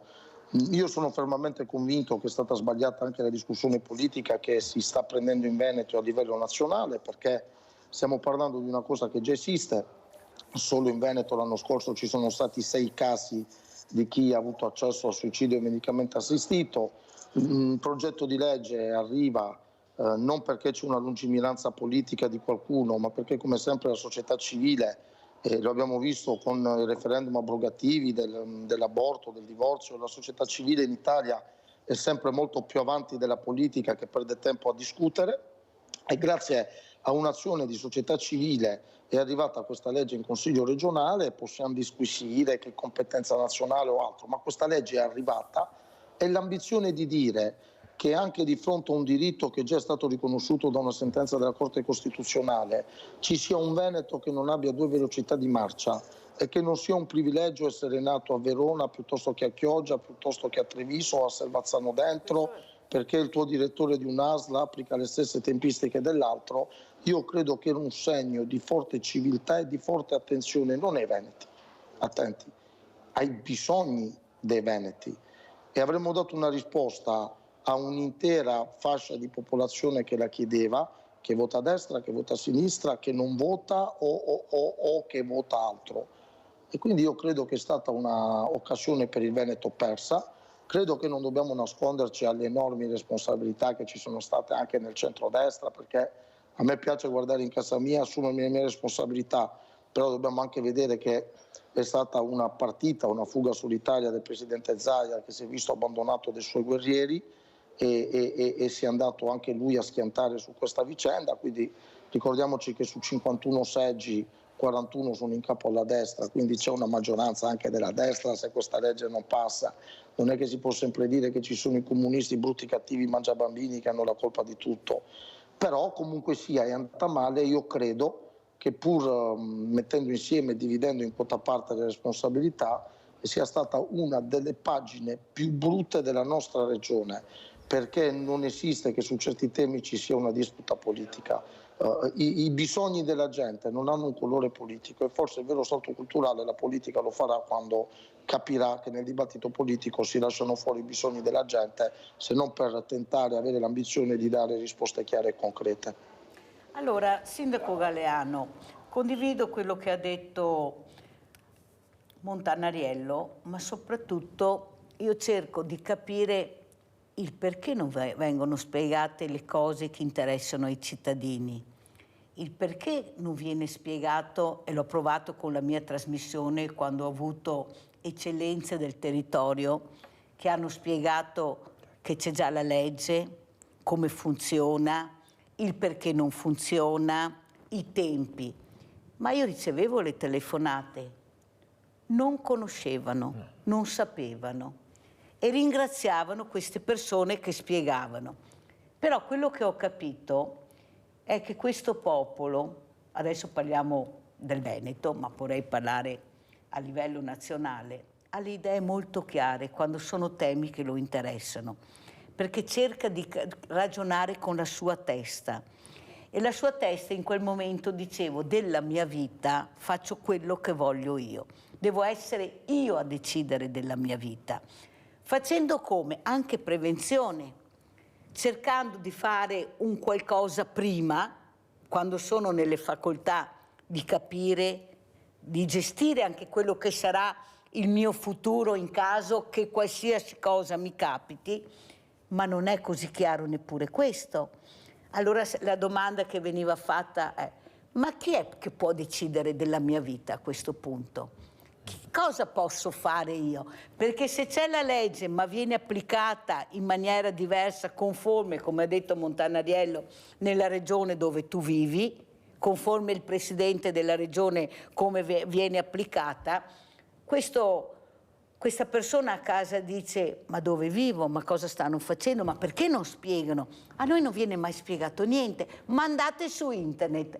Ma grazie. Troppo comodo rispondere vai su internet. No, tu mi spieghi, tu vai davanti alle telecamere, ti fai le tue conferenze stampa e spieghi quali sono le esigenze, cosa farai nel territorio per cercare di riuscire ad aiutare. Ma soprattutto questi comitati di quartiere che erano fondamentali perché il cittadino poteva partecipare, poteva dire la sua, nel momento che hanno capito che veramente erano importanti li hanno eliminati. Dove va il cittadino a reclamare? Dove? In regione non arriva pochissimo. Province non sappiamo ancora come funzionano, tanto è vero che io per un appuntamento, il mio vicepresidente ha aspettato 2 mesi, il dirigente, per avere un appuntamento. 2 mesi per un appuntamento. Stiamo parlando di province che non si sa ancora bene cosa. Allora rimanete voi dove sappiamo benissimo che il sindaco magari al bar lo trovo, magari mi ascolta, ma poi avete la coperta corta e non avete esigenze, non ci sono case per le persone, non ci sono case per questi anziani che sennò devono pagare delle rette incredibili e non ce la fanno, non ci sono case per i giovani. Ma allora questo popolo che fine farà, Galeano? Perché si allontana sempre di più dalla politica, ma non è che sia stimolato a entrare in un business pazzesco. Buttati, sì, intanto buttati tu che voglio vedere dove arrivi, poi forse mi butto anch'io se vedo che ti sei buttato bene. Ma cosa diciamo a questi giovani? Perché poi il futuro è loro, cioè noi dobbiamo parlare a loro. Ma cosa diciamo a questi giovani? Con che coraggio è che li guardiamo negli occhi e diciamo: guarda cosa abbiamo fatto per voi? Prego, Galeano. Sì. Io penso che appunto, visto che questo spunto prende le mosse dal tema, no, del fine vita di cui stava parlando, penso che qui la politica abbia 2 primarie responsabilità. Una è quella di avere come primario obiettivo molto spesso il fatto di coccolare delle sacche di consenso piuttosto che sviluppare il merito e guardare all'obiettivo in questo caso della legge che si sta discutendo. E qui una cosa che lo stesso presidente Zaia ha criticato, ha detto: ma guardate che non stiamo parlando dell'istituzione o della soppressione del suicidio assistito, stiamo parlando del come e dei tempi, dei modi su come andare a disciplinare insomma questa vicenda. E invece sappiamo che la discussione è stata presa come occasione da parte di una fetta importante insomma dei membri del centrodestra per invece affermare chi era più di destra piuttosto che cercare appunto di conservare delle sacche di consenso al di là del merito, che appunto andava meglio specificato e meglio conosciuto. E poi è vero che sono dei temi su cui c'è la libertà di coscienza, di solito ognuno lascia la libertà di coscienza, però a me su questo gli esempi che mi porto dentro e la linea insomma che io ho sempre cercato di seguire è stata quella per esempio su figure tipo Aldo Moro, Tina Anselmi, che di chiara matrice e estrazione cristiana, cattolica, ma avevano pienamente la consapevolezza che quando tu hai la responsabilità di andare a normare delle fattispecie, un conto è la tua esperienza, la tua vita, un altro è la responsabilità di andare a indicare delle norme che poi valgono per intere comunità, che sono fatte da individui che la pensano anche in maniera molto diversa. Allora, l'approccio quando si norma è quello di pensare a tutti e poi con la vita propria, con il proprio esempio, si va a dire quali sono i valori di riferimento per me. E questo secondo me deve essere sempre un po' una... Ma secondo lei, Galeano, lo fa la politica questo? Ma allora, a me piace sempre ricordare che, come veniva detto prima sulle opere, quando si fa di tutte le erbe un fascio, si fa sempre un torto a quelli che lavorano bene e un grande favore invece a quelli che lavorano nel grigio e che vengono mischiati insomma a tutti gli altri. Però è chiaro insomma ormai da moltissimo tempo di come questa disaffezione di cui torniamo a parlare nella trasmissione di oggi sia assolutamente motivata. Ma perché non si fa un elenco delle cose che funzionano e di quelle che non funzionano? Perché non cominciamo a togliere le cose che funzionano e concentrarci concentrarsi su quelle che non funzionano, che veramente sono priorità ormai per questo popolo, per questa generazione, sia diversamente giovane che non sa più come gridare il loro grido di aiuto. Vogliamo parlarne? Vogliamo parlare di queste scuole che non hanno ancora il maestro di sostegno? Io ho ragazzini a casa di 14 anni che non riescono ancora ad andare a scuola perché non riescono a capire che disabilità e dove collocarla, o di metterle nelle aule che non ci sono i libri. Vogliamo parlare di quegli anziani che non riescono a vincere la solitudine, che sono nell'abbandono totale perché i comuni non riescono ad arrivare coi servizi sociali e il mondo del volontariato non riesce ad arrivare perché c'è la privacy e non abbiamo il nome, il cognome, l'indirizzo. Allora chi se ne frega che se abbiamo 7.000 associazioni di volontariato se poi non riusciamo ad arrivare ad aiutare il fragile? Vogliamo capire che è un popolo che ha bisogno di risposte immediate e non di attese lunghe perché non ce la faranno ad arrivare? Ma come? Parliamo veramente di ultima generazione e poi non riusciamo a capire che c'è la generazione che veramente ci ha creato così belli, grandi e buoni che l'abbiamo completamente abbandonata, addirittura divisa tra i giovani, divisa con le fragilità. Ma vi rendete conto che stiamo parlando di cose che non interessano a nessuno? Di cosa parla la politica in questo momento? Dell'Europa? Avete mai spiegato cos'è l'Europa ai cittadini? I vantaggi, i non vantaggi? Non lo ma non parlo di lei, parlo in generale. Neppure i sindaci nell'Unione, la fusione dei comuni, hanno spiegato ai cittadini cosa valeva la pena secondo loro di fare, com'era veramente la situazione. Li hanno mandati a votare senza neanche spiegare perché, perché c'era il campanile. Noi siamo il paese dei campanili, conforme il campanile alto è, quello sono io e quello voglio. Capisci che il cittadino non sa più dove andare a parare, cifre impossibili veramente di stipendi, di paghe, di benefit, di tutto quello che ha, e poi noi ci ritroviamo col pensionato che non riesce ad arrivare ai 600 euro di pensione, all'operaio che è la spina dorsale del paese a 1.200 euro, la spina dorsale del paese, l'abbiamo avuto fare a quasi un operaio, ma ci rendiamo conto, sì, il CEO prende tanti soldi, ma se l'operaio lavora però, perché se l'operaio non lavora e non produce, il CEO non prenderebbe quelle cifre. Perché non si è pensato a questo? Anche in tempi non sospetti, non si può sempre passare, ma sono tempi andati adesso, ma adesso siamo come prima, gli stipendi sono quelli e le pensioni sono quelle, a parte qualche piccolo aumento che c'è stato. Prego Galeano, lei che è sindaco, cosa vuole dire a Montanariello che è in regione? Ah beh sì, non lo dico a Jonathan, di cui so il lavoro e le idee, però guardo appunto allo spunto che proponevi, Mirella. Sono d'accordo che si parla da anni con estrema chiarezza di quelle che potrebbero essere le occasioni di rilancio di questo paese, come un investimento vero per il futuro di questo paese. Sanità pubblica da tutelare, perché sono all'ordine del giorno le storie che ti diceva sono andato in America, mi è capitato che ho avuto un problema ai denti prima di entrare o prima di andare in ambulanza, cash or credit card?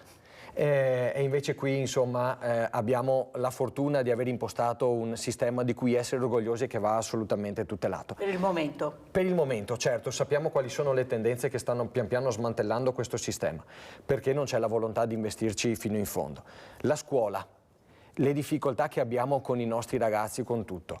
Perché non parlare e intraprendere in maniera seria e finalmente un po' drastica un'integrazione fra la scuola e lo sport? Ci sono le associazioni che fanno una difficoltà pazzesca nel restare in piedi adesso c'è la legge sullo sport, no? Che ti mette... Che è entrato anche in Costituzione nel 2023, sì, oltretutto. Esattamente, il diritto allo sport. Ogni pomeriggio fino alle 4:30 i ragazzi, oltre alle lezioni, fanno anche delle attività. Insomma, qui sì, su un modello americano che dà un'opportunità poi di crescita e di espressione ai nostri ragazzi in tanti aspetti.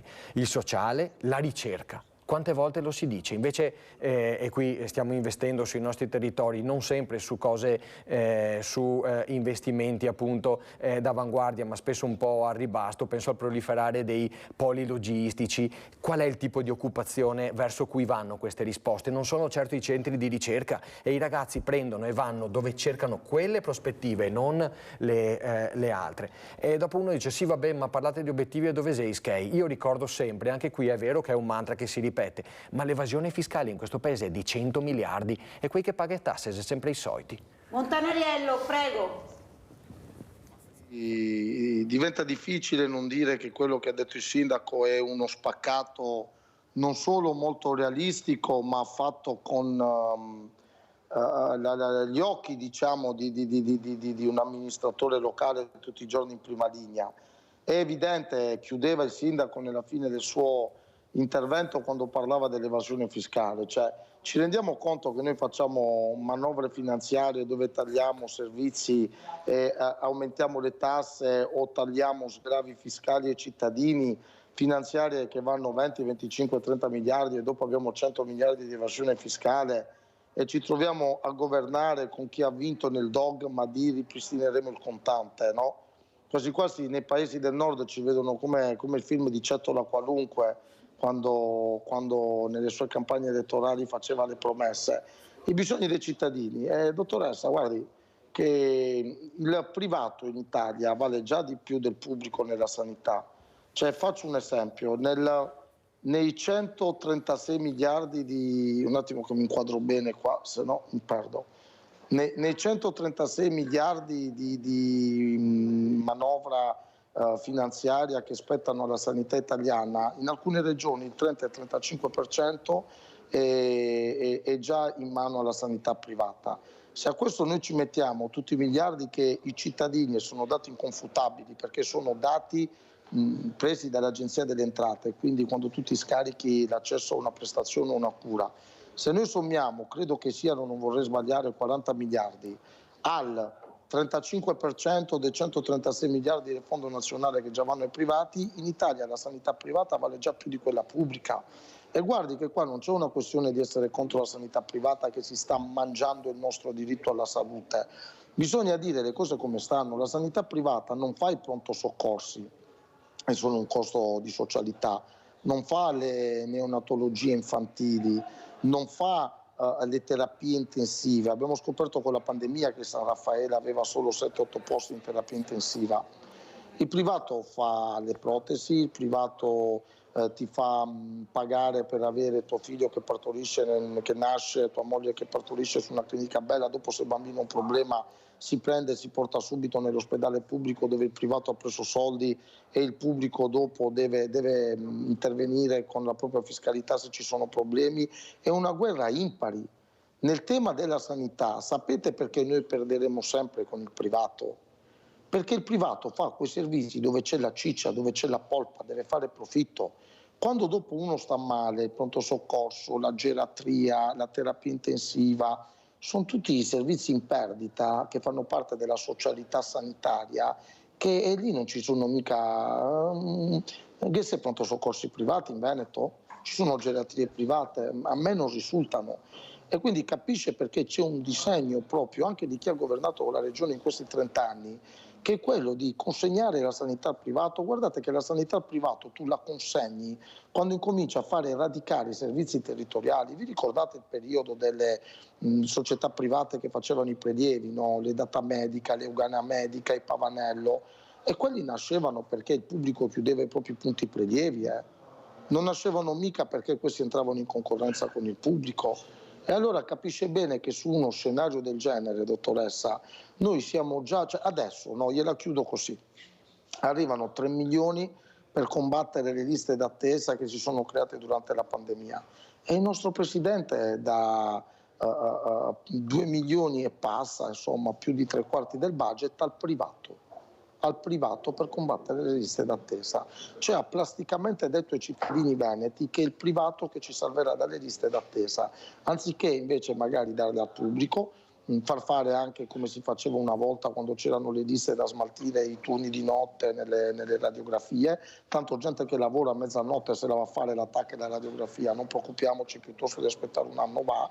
E quindi capisce che siamo di fronte a uno spaccato di un Veneto che dice tanto di essere competitivo, ma invece siamo una regione che perde i giovani non perché vanno a Melbourne o a New York, ma perché vanno, il dato della Fondazione Nord-Est dice che tutti i giovani che vanno via dal Veneto, abbiamo un altissimo tasso di spopolamento a vantaggio della Lombardia e dell'Emilia, perché ci sono concessioni di servizi più o meno condivisibili, ma ci sono i servizi. Noi invece abbiamo un Veneto che cresceva di tanti punti più di PIL in confronto alle altre regioni d'Italia. Oggi siamo a mezzo punto di PIL di differenza, si è assottigliata la competitività veneta, perché se tu togli i servizi, ti che cavi il trasporto, ti che cavi il medico di medicina generale, ti che fa pagare il ticket e la visita che vuole 2 anni, e ti che cavi le scuole, ti che cavi gli asili, l'unica regione in Italia che ha il 60% di strutture private e 40 pubbliche, nel resto d'Italia il contrario, sono 60 pubbliche e 40 privato, e capisce bene che il sindaco ci consegnava, tra l'altro ne approfitto per dire che insomma è stato un piacere essere in trasmissione con un ottimo sindaco e un ottimo amministratore locale, davvero mi complimento per come il sindaco Galeano ha esercitato il suo mandato, ma capisce che siamo di fronte a un Veneto che la chiuderei così con le parole che ho usato l'altro giorno col Presidente Zaia: è un Veneto eccellente, sì, per chi che ha schie e chi che sta bene, per chi che soffre siamo una regione come tutte le altre, gli ultimi continuano a essere ultimi. Allora ringrazio Jonathan Montanariello, perché è giusto anche ascoltare a volte cose che magari non sentite o poco, perché delle volte ci sono molte liti, invece in questa trasmissione io lascio parlare, poi a casa devono decidere se ascoltare o solo sentire. Ecco, state attenti, perché avete l'opportunità di ascoltare degli ospiti, ognuno che fa le proprie riflessioni, e poi dovete decidere, ma dovete anche svegliarvi, però non dormire, perché la trasmissione si chiama proprio Sveglia Veneti, proprio per cercare di far capire che forse c'è bisogno anche di aria fresca, che abbiamo delle eccellenze che non sono riconosciute, che abbiamo dei giovani che veramente dovrebbero essere stimolati anche in politica, perciò dovete ascoltare e capire. Siete riusciti a mandare in tilt anche il centralino, più di così penso che questa trasmissione non riesce a fare, ma quella che è la mia amarezza è che purtroppo non conta niente l'opposizione nel momento che comanda la maggioranza, viene poco ascoltata. Ci manca solo che anche l'opposizione faccia le bizze ogni tanto, ci manca anche che forse qualche sindaco, invece di guardare più quello che è il bisogno del cittadino, ascolti di più la segreteria politica, perché ce ne sono anche questi purtroppo, che forse anche i servizi sociali andrebbero rimodulati. Sindaco Galeano, non possiamo sentire che il servizio sociale chiude al venerdì alle 13 e fino a lunedì mattina tu non sai dove apparare, ma tanto è facile, perché c'è il mondo del volontariato che viene, che arriva, che mette la pezza dove la politica non riesce a metterla, ma forse li abbiamo anche coccolati un po' troppo, li abbiamo un po' troppo viziati. Questo sindaco anche a volte che veramente poveretto non sa dove appigliarsi, e arriva il mondo del volontariato, basta vedere con le proloque cosa riuscite a fare grazie al mondo del volontariato, e a costi veramente bassi, perché il mondo del volontariato vero non costa, anzi aiuta e ti fa fare anche bella figura, ti dà anche visibilità. Ma questo mondo del volontariato che diventa sempre più vecchio, abbiamo sentito anche prima la protezione civile, gli alpini, ma il mondo del volontariato a livelli veramente, a tutti i livelli non abbiamo i giovani. Perché? Perché i giovani vogliono essere protagonisti, l'ho detto prima, ma vogliamo capire che dobbiamo fargli toccare con mano, sporcarsi le mani, vedere cos'è questo volontariato, perché alla fine il volontariato è educazione civica. Allora invece di farlo nelle scuole, perché non portiamo i ragazzi a fare volontariato nelle sedi? Poi decideranno loro dove si avvicineranno di più. Ma cosa facciamo con questi giovani? Perché è poi là che arriviamo al punto. Allora la politica, come ha detto Montanariello, fa quello che può fare, maggioranza, minoranza, ti devono mettere anche d'accordo, perché là abbiamo visto anche negli ultimi tempi su temi importanti cosa è successo. Ma allora cosa devono fare questi giovani? Dove devono rivolgere? Sport costa, è nella Costituzione, ma tra dire e il fare c'è di mezzo il mare. Allora che consiglio dà Galeano? Anche a Montanariello, anche come opposizione, cosa chiederebbe alla Regione in questo momento e anche all'opposizione della Regione? Ma più che all'opposizione, appunto, ne conosco le battaglie, Alla Regione io riprenderei in mano con grande chiarezza tutta una serie di obiettivi che devono far invertire quella marcia verso cui si è incanalato il nostro Veneto, che appunto ci sta facendo andare sempre più in basso rispetto al podio a cui eravamo in molti servizi. Trasporto pubblico locale, l'abbiamo detto, sanità, scuola, asili, tutta una serie di battaglie. Su questo appunto c'è stata, richiamavo prima la sottolineatura che il Presidente Zaia aveva fatto quando aveva ammonito molti dei suoi della maggioranza che avevano votato contro al fine vita, dicendo ma dovete stare attenti al merito, perché altrimenti parliamo di fantasmi e di vane aspettative di cui invece che non riguardano veramente la legge. Questa cosa secondo me si sta rischiando di farla anche con l'autonomia, anzi è già stato fatto con l'autonomia, che è diventato più uno specchietto per l'allodole che una reale occasione, opportunità per i territori, così come viene messa. Ricordiamoci sempre che siamo una regione che ha speso 14 milioni di euro per un referendum su una cosa che era già prevista dalla Costituzione, oggi siamo al palo come nel 2017. Quindi 2284 giorni, tanto per ricordarlo, da referendum. Fra governi e referendum. Quindi sì, di davvero lavorare molto meno per, come si diceva prima, coccolare le proprie sacche di consenso e molto di più per quelle risposte che sono ai bisogni dei nostri cittadini. Allora, si è sbloccato, mi dicono, il telefono in questo momento, ha preso la linea Claudio da Borgo Rico, mi dispiace ma così siete talmente in tanti. Vai Claudio! Sì, pronto? Niente, io volevo solo chiedere perché non viene parlato dei scioperi dei contadini. Dei scioperi dei contadini? Sì, che stanno facendo anche oggi e anche in Germania hanno fatto, e hanno fatto in Francia, in Romania e nessuno ne parla. Nessuno ne parla, sentiamo cosa dice il sindaco, poi lo salutiamo. Grazie Claudio per aver sollevato anche questo problema. Prego sindaco. Allora, io ho visto i titoli sui giornali in questi giorni dei trattori sulle strade, tutto quanto. Non ho ancora approfondito bene la cosa, però alcune linee secondo me si possono dare. La scorsa settimana abbiamo fatto la festa del radicchio a Preganziol, la 52esima. Ce ne sono tante su questo territorio e spesso sono delle occasioni in cui sono delle carrellate di discorsi triti e ritriti che si sentono sempre sul suolo, sui prodotti. Dopodiché andiamo a vedere che cosa succede. Allora, dobbiamo tutelare i produttori bene, dobbiamo tutelare consumo di suolo. Prima regione in Italia per consumo di suolo. Supermercati. Un supermercato dai 250 metri di superficie di vendita fino alle grandi strutture ogni 850 abitanti in Veneto. Esatto. Quindi vuol dire, non in Veneto, scusate, in provincia di Treviso, vuol dire che i nuovi insediamenti non sono lì per dare una risposta nuova di bisogni alimentari alla gente, ma è una guerra commerciale che ha altri fini. Su che cosa stiamo andando su questi obiettivi? Stiamo effettivamente governando dal punto di vista urbanistico i nostri territori, o stiamo invece raccontando in una sede che vogliamo i prodotti belli, dobbiamo dare una mano con e poi dall'altra parte facciamo delle politiche che invece verso questa cosa vanno a contrario? Basta, chiudiamo perché abbiamo forato come sempre. Naturalmente saluto Paolo Galeano, sindaco di Preganziol, secondo mandato Partito Democratico. Abbiamo salutato prima tramite la regia anche Jonathan Montanariello che ha dovuto lasciarsi, consigliere regionale Partito Democratico. Grazie anche a Jonathan Montanariello di essere stato con noi. Grazie, pubblicità.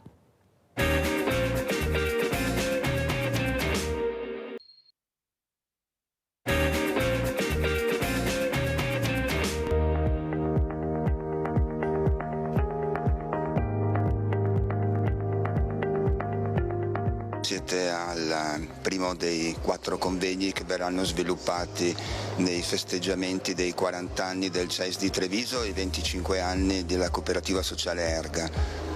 avremo questo primo appuntamento di natura istituzionale con interventi delle persone con temi più specialistici relativi al tema delle tossicodipendenze e degli inserimenti lavorativi, poi invece ne faremo uno in settembre relativo alla parte più educativa degli interventi nei percorsi di natura residenziale, semiresidenziale e diurni, e poi faremo invece un terzo convegno che invece avrà la parte più di natura psicologica, più terapica. Il quarto convegno invece lo faremo in primavera 2024, che tratterà tutto il tema del reinserimento lavorativo e dell'importanza del lavoro all'interno della vita di ognuno di noi. Siamo qui oggi per festeggiare il 25esimo di Erga, nata nel 1998 da un'esigenza del percorso terapeutico del CEIS per reinserire le persone nella fase finale del loro percorso terapeutico e accompagnarli nel reinserimento lavorativo.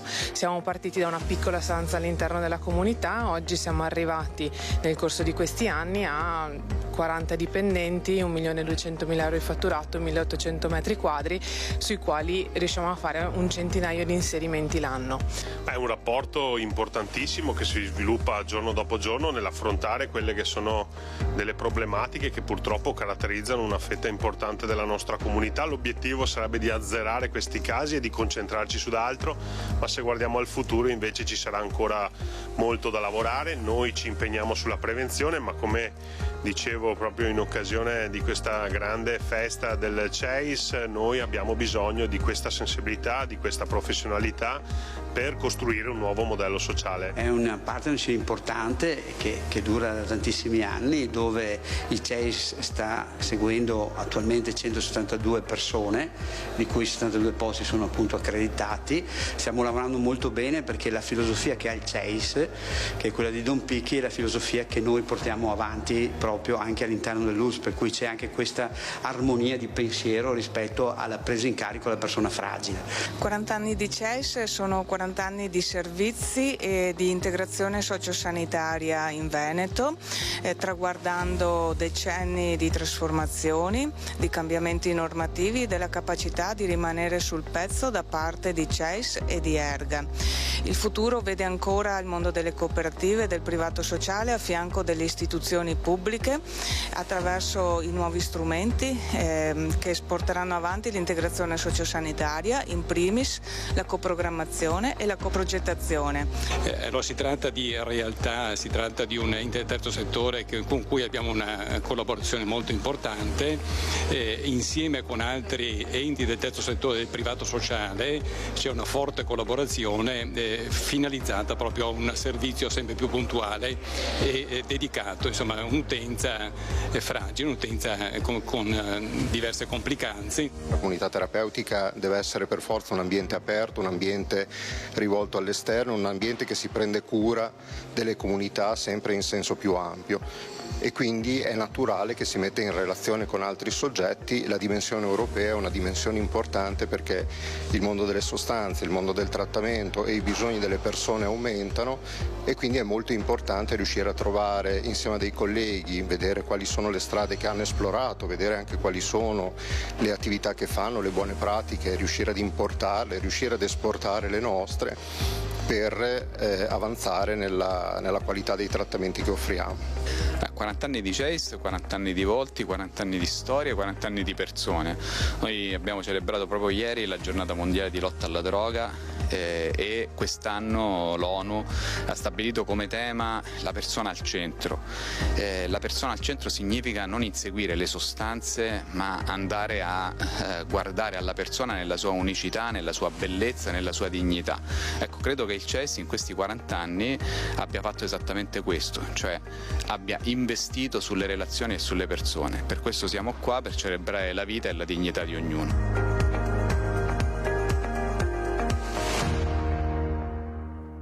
Grandi temi, grande delicatezza di temi, stiamo parlando di sofferenza, di ragazzi, di famiglie, ma anche di operatori, perché hanno bisogno di investimenti. Loro hanno le idee chiare su quello che servirebbe, cosa si potrebbe fare per migliorare la qualità della vita di questi ragazzi, che vuol dire migliorare la qualità della vita alle loro famiglie, alle loro storie.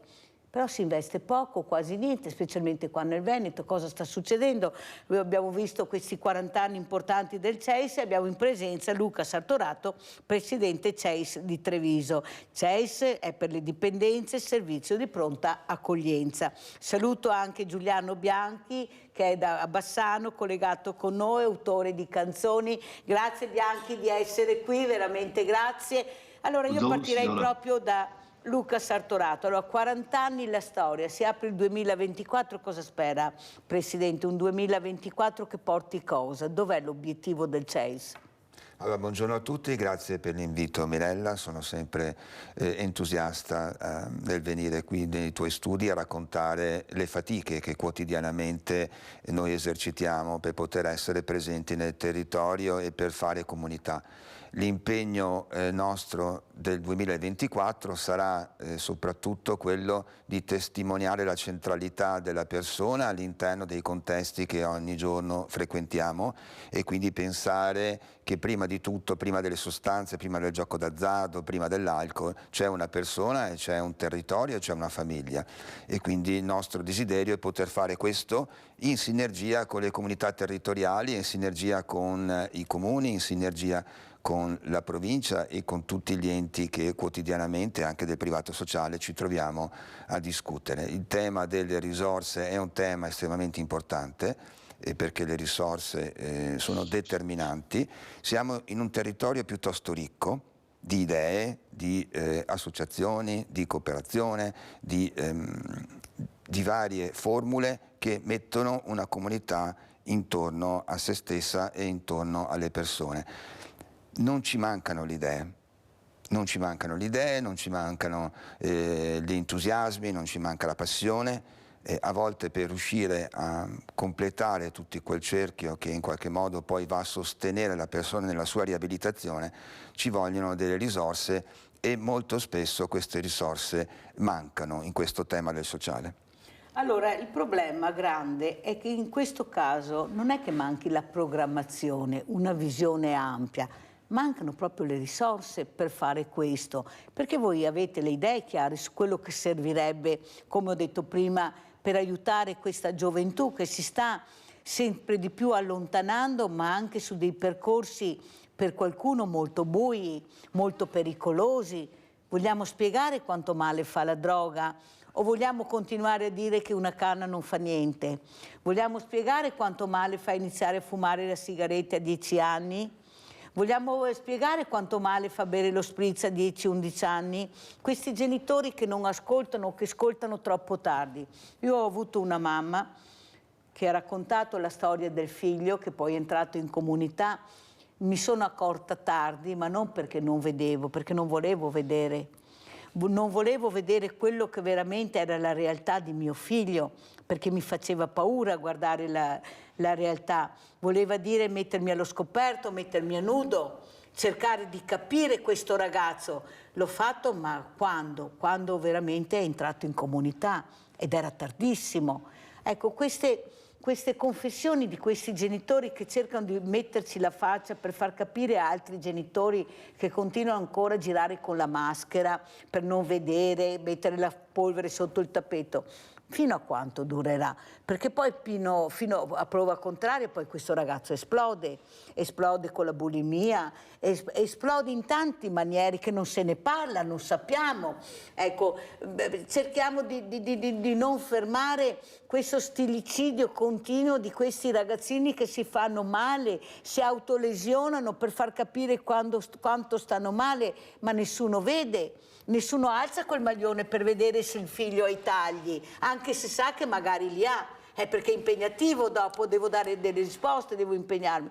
Allora, che appello vuole fare questa mattina, Presidente Sartorato, per far capire a queste famiglie, a questi genitori, a questi nonni, a questa comunità che veramente bisogna iniziare a guardarci in volto e darci degli aiuti reciproci? Qualcuno deve fare sempre qualcosa alla goccia, prego. Allora, innanzitutto mi sento di dire che non siete soli e che quindi ci sono i servizi a disposizione per poter in qualche modo parlare, per poter in qualche modo incontrarsi senza etichette, senza pregiudizi. E quindi il primo appello che faccio è: chiamateci. il primo appello. Il secondo appello è, Mirella, che rispetto a un tempo, oggi abbiamo nel mondo dei giovani, nel mondo anche degli stessi genitori, tante opzioni che un tempo non c'erano. Si arriva facilmente a molte cose e spesso e volentieri non siamo preparati a farlo. Noi ci impegniamo come CEIS a essere presenti nel territorio, a dare la nostra disponibilità nel mondo della scuola, nel mondo delle parrocchie, per poter in qualche modo raccontare quelle che sono le situazioni e anche per insegnare a genitori e a giovani ad adoperarsi perché gli strumenti che hanno a disposizione possano essere usati in modalità sane. Tutta l'evoluzione, l'innovazione tecnologica, l'intelligenza artificiale sono tutti strumenti utilissimi se utilizzati in una forma a sostegno e rispetto dell'uomo. Allora sentiamo anche cosa dice Giuliano Bianchi, autore di canzoni, ecco la musica che piace tantissimo ai giovani, vediamo quando ci sono i concerti, ecco, ma è sempre stato così. Però oltre alla musica poi ci vuole qualcos'altro, vuole il supporto psicologico, bisogna trovare lavoro, bisogna che una scuola sia efficiente, bisogna che la sanità sia efficiente, abbiamo strutture che non bastano in base alle richieste che avete di persone che vorrebbero entrare in comunità, ma non ci sono i posti, però si investe sulla pista da bobo, sul ponte di Messina, sulla quarta corsia, sulla terza corsia e non si pensa a queste figure che hanno bisogno invece di supporto immediato, perché sennò li perdiamo, attenzione, guardate che li perdiamo, non sto scherzando. Prego Bianchi. Signora, buongiorno signora Mirella, ero bramoso di vederla. Allora, sono d'accordo al 100% con quello che ho sentito, sono parole sagge, condivisibili. A riguardo questo discorso della droga, ad esempio, mi è venuta molte volte l'idea, ma è stata embrionale, non ho mai avuto il coraggio, l'opportunità, le occasioni appunto di parlare con qualche persona. Secondo me, nelle strutture dove accolgono questi ragazzi che si sono drogati, che hanno fatto queste brutte esperienze, se chiamassero degli insegnanti musicali, magari un volontariato, visto che forse non hanno le capacità finanziarie perché hanno già altri problemi da risolvere, per fare lezioni di musica, quando un ragazzo ha un strumento in mano, mi creda, non pensa a niente altro, non pensa al vino, non può pensare alla droga, a meno che non sia sotto un momento di crisi particolare, ma se la musica lo prende e lo porta con sé. Quindi si concentra nelle note, nel suonare, nell'espressione, nelle canzoni, nel tipo di musica, in mille altri rivoli che l'arte ha, chiamiamo l'arte, perché la musica è l'arte per eccellenza, e quindi secondo me bisognerebbe, avremmo dovuto arrivarci anche prima,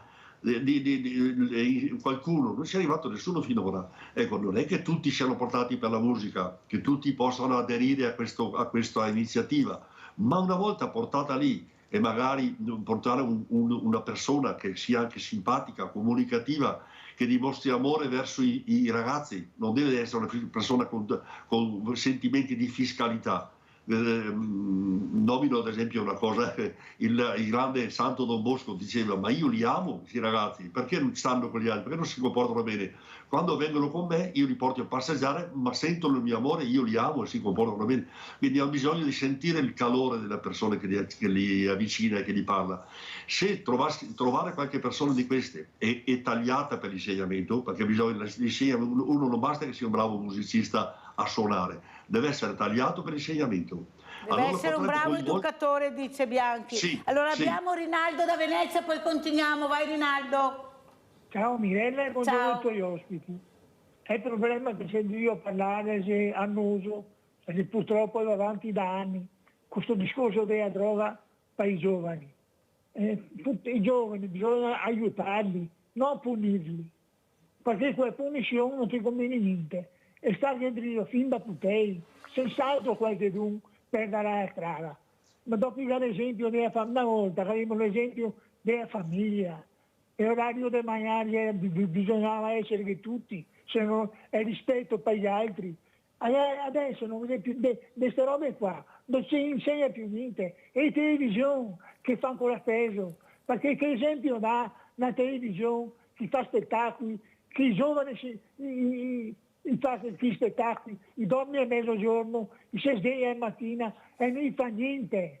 Neanche da piccolo suonavano a 9 anni, a 9 anni, va bene, ma già altri anni, ma siamo venuti su bene, con un certo rispetto, abbiamo fatto camminare i nostri sbagli, perché non è vero che la nostra generazione era meglio di questa, però adesso da tanti più svaghi, tante più disponibilità di fare queste robe. E ora limitiamoci su queste robe, ma non con punizione, bisogna ricordarci che c'è fiori e soprattutto nel momento della pubertà bisogna fare il salto per diventare giovanotti, capito? E bisogna aiutarli, soprattutto i genitori, perché non stanno a dire se mica un figlio che viene in casa e non mangia, ancora non mangia, va bene, e sarà poco bene, domani non mangia, domani altro non mangia, e gavarà qualcosa sto figlio, no? E allora ti vedi subito dall'ambasso, se un genitore fuori lì a casa e li vede.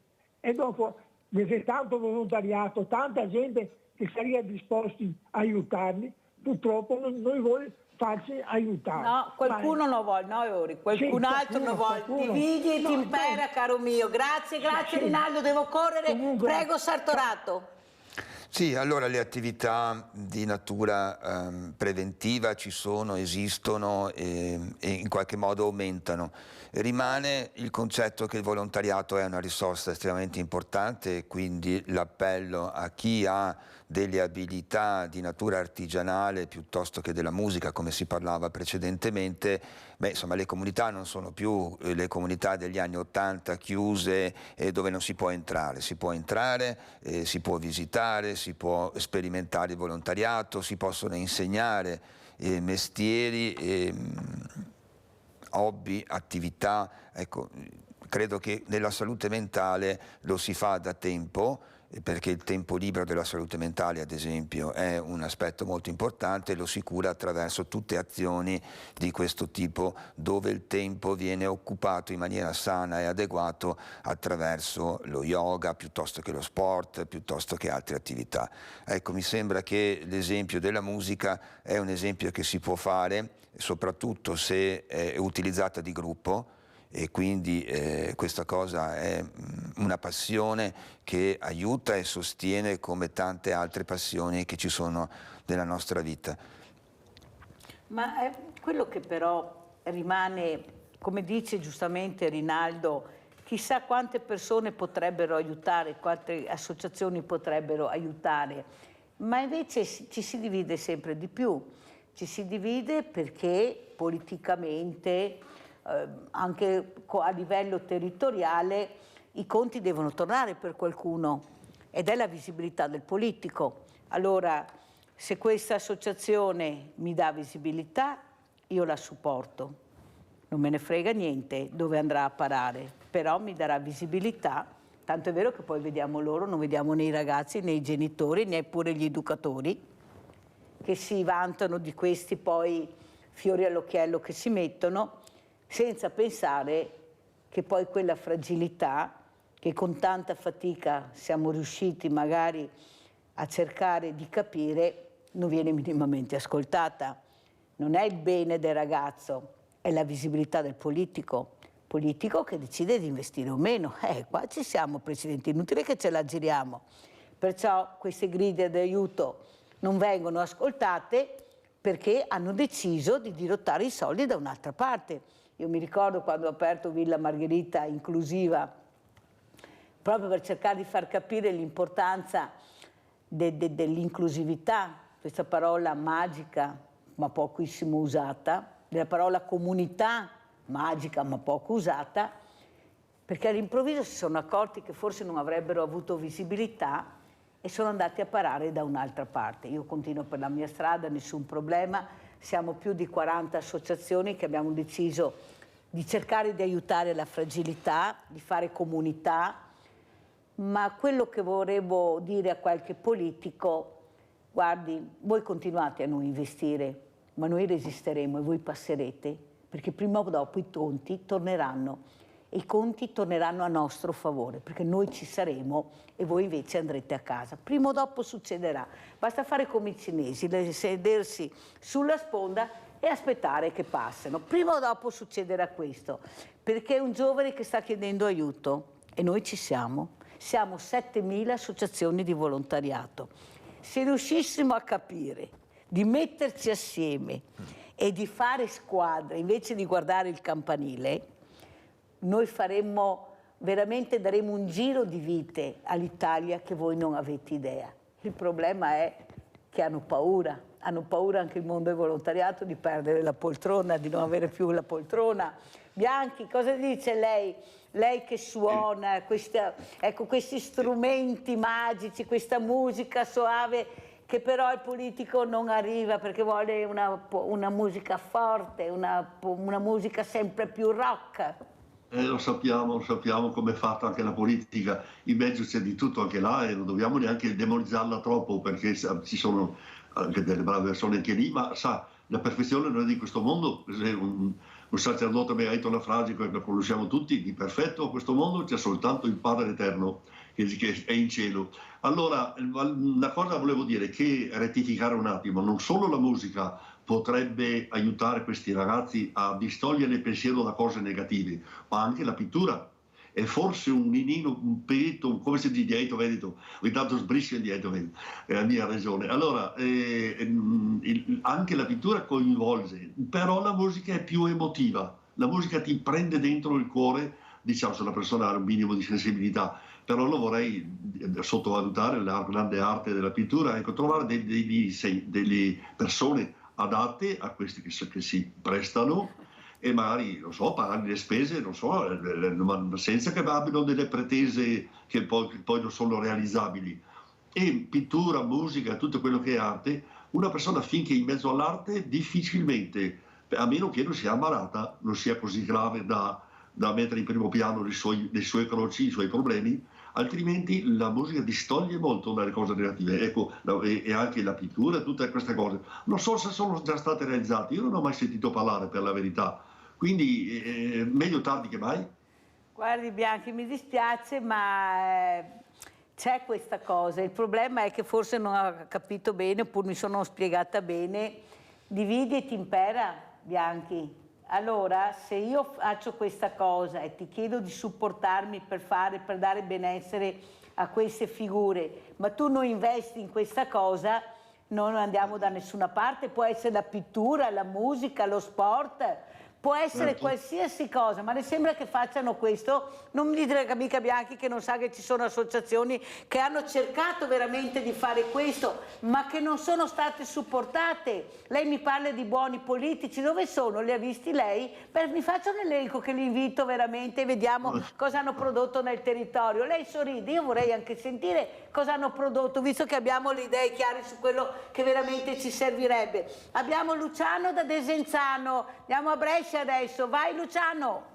Mirella, buongiorno a tutti, buongiorno. Ti ho telefonato per salutarti e pensa se non ci fossero in Italia quei milioni di volontari, che l'ho fatto anch'io per tanti anni, tra parentesi, no? Quanti soldi lo Stato dovrebbe mettere dentro per queste cose.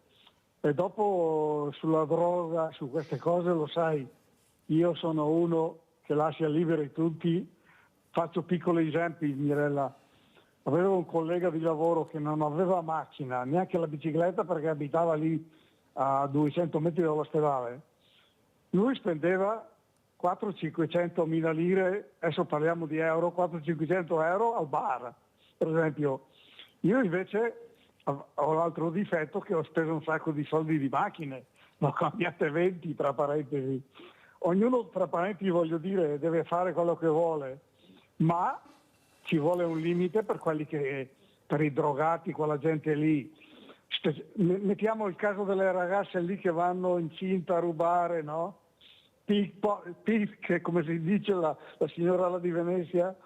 Niente, ma bisogna fare bisogna metterli a lavorare. Mirella, io ho lavorato, cugini, nonni, amici, abbiamo fatto i prismi, i tubi a mano, in campagna. Voglio dire, bisogna farli lavorare queste. Io ho 3 amiche nella mia vita, una lo conosco ancora a 47 anni, e i figli, proprio 3 figli maschi, tutti e 3, tutti con i problemi della droga. e non puoi fargli niente.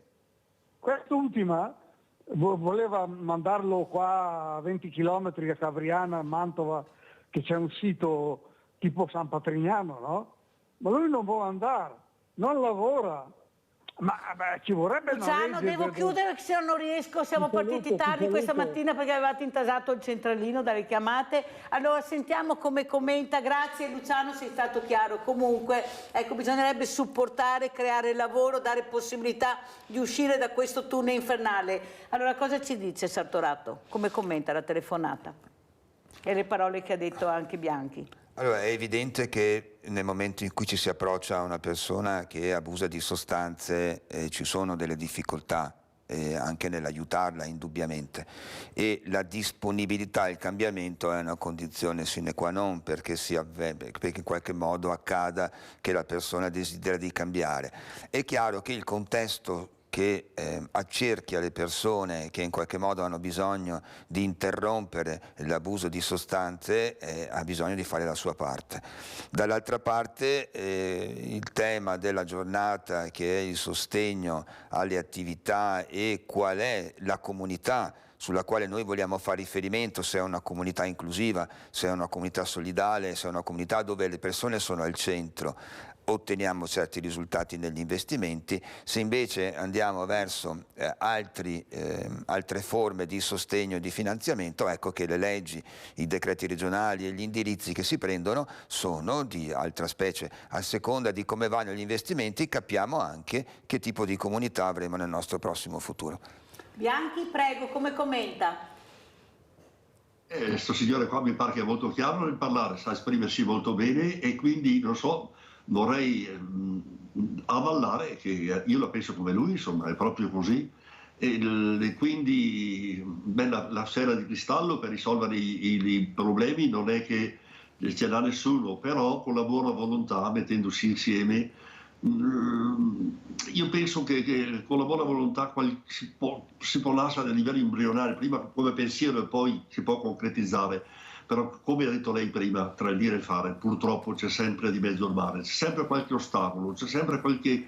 non so, nella vita su questa terra io ho una certa età, ma abbastanza certa, ho passato gli 80 e ho capito bene come funziona il mondo, e ho visto che ci sono un po' di difficoltà dappertutto, o di comprensione o di realizzazione pratica delle cose. Insomma, bisogna che è una lotta continua e noi non dobbiamo mai, come dire, mollare l'osso. Dobbiamo fare come lei, che è una persona molto combattiva e molto chiara nell'esprimersi. Se lei fosse una politica, penso che la voterebbero in milioni di persone, perché è veramente, io non voglio fare il lecchino a nessuno, ma mi è sempre stata simpatica per la sua carità, le sue doti, insomma, che adesso è imbarazzante parlare bene di una persona in faccia, è molto imbarazzante, ma una volta ogni tanto si può fare un'eccezione, signora Mirella. Quindi abbiamo bisogno di politici appunto chiari, e non sempre lo sono. In qualche caso non lo possono essere, per motivi anche tra di loro ci sono degli equilibri da rispettare. Le dura dappertutto, insomma, però se ci fosse più amore, più altruismo, la gente che non fa collezione di soldi ma che pensa anche agli altri, il mondo andrebbe meglio, e l'Italia andrebbe meglio, che è un paese di persone intelligenti, capaci, che hanno mille risorse, milioni di risorse. Purtroppo, Mirella, la situazione è questa, ma non dobbiamo cadere nella depressione. Dobbiamo sperare sempre, e finché c'è vita c'è speranza. Sì, però il problema è che questi ragazzi hanno bisogno di risposte immediate. Questi ragazzi, specialmente quelli più fragili, poi, che sono i più delicati, dobbiamo cercare di arrivare a loro, e se questo viene impedito non li salveremo, perché loro prenderanno altre strade. Questo è il grande dramma che abbiamo, che dobbiamo tutti assieme cercare di evitare. Ecco, questa politica che ha diviso molto, non ha unito, ha diviso, e soprattutto anche queste famiglie che devono aprirsi di più, devono cercare di fare comunità come una volta, cercare di socializzare anche di più, e invece veramente io penso che sia un momento di riflessione che riguarda un po' tutti, perché ormai il vaso è colmo, e guardate che se il vaso trabocca non ce ne sarà per nessuno, perché poi ci leccheremo le ferite se riusciremo a farlo. Allora Sartorato, cos'è che vuole dire? Ecco, che appello vorrebbe fare? Ecco, se avesse anche chi di dovere che magari dovrebbe ascoltarla, quello che avrebbe bisogno, ecco, le comunità, in questo caso anche di nuove comunità, di strutture, cosa avete bisogno? Allora, c'è bisogno di centrarsi sempre di più sull'aspetto dei servizi alla persona e di adattarli a seconda delle esigenze, e per fare questo c'è bisogno di un grande sforzo. Noi siamo una regione che nel sociosanitario siamo gli unici in Italia che si chiamano aziende sociosanitarie, perché avevamo centrato come interesse dagli anni 70 in poi il fatto che la sanità non è l'unica soluzione al problema dell'assistenza alle persone in difficoltà o che hanno bisogno di cure, ma che passava attraverso il socio-sanitario. C'è bisogno di ricentrarci intorno a questo servizio, all'area sociale, e c'è bisogno di farlo in maniera piuttosto veloce e adatta ai tempi. Noi siamo tutti nati e cresciuti con il campanilismo. Io sfido chiunque che non si sia trovato nella condizione tra il paese e la frazione, fra una frazione e l'altra frazione, a dire noi siamo i migliori, noi funzioniamo di più, noi siamo i più belli e via dicendo. Allora dobbiamo uscire da questa cultura dell'isolamento e dobbiamo andare verso una cultura solidaristica. Ne abbiamo bisogno, ma soprattutto risparmiamo, cioè non è solo un aspetto di stare meglio sotto un aspetto umano, sociale, certo lo è e ha una sua importanza, ma se noi riusciamo a stare bene con gli altri riusciamo anche a essere un vantaggio economico. Quindi invito tutte le parti politiche, le parti tecniche a ragionare intorno al fatto che se abbiamo una comunità solidale risparmiamo anche del denaro, e quindi questa cosa fa star bene tutti. I giovani che veramente voi ascoltate continuamente, quelli che hanno dei vissuti molto terribili, cosa dicono alla fine del percorso? Ecco, quando voi li lasciate, cosa vi dicono, Sartorato? Guarda, allora, al di là del fatto che sono talmente centrati, perché purtroppo nel nostro territorio ci sono tutta una serie di difficoltà.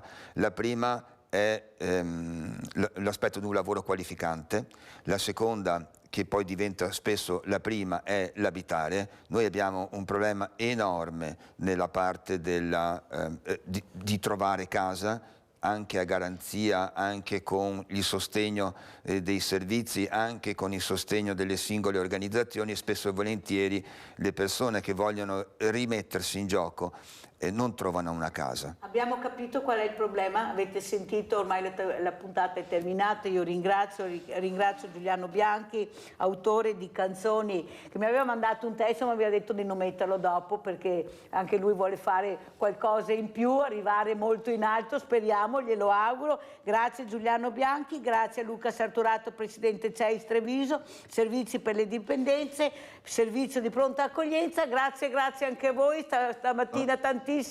Grazie, la posta di Mirella. Buongiorno, arrivederci, buongiorno.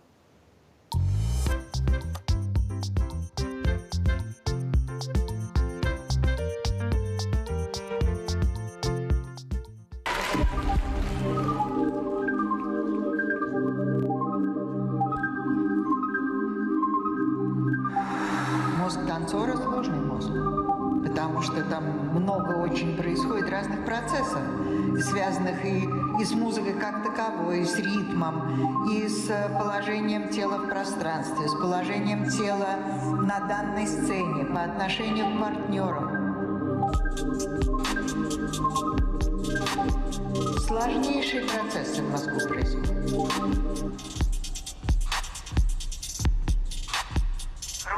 Голова, тело. Нужно держать баланс. Выдерживать ритм, выдерживать мелодию. И это происходит одновременно.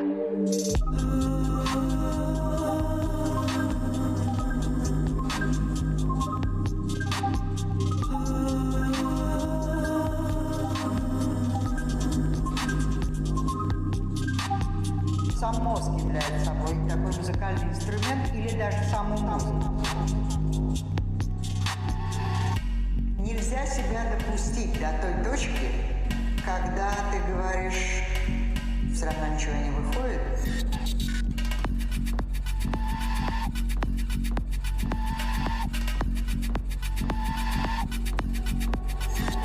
Мозгу нужно давать тяжелую работу.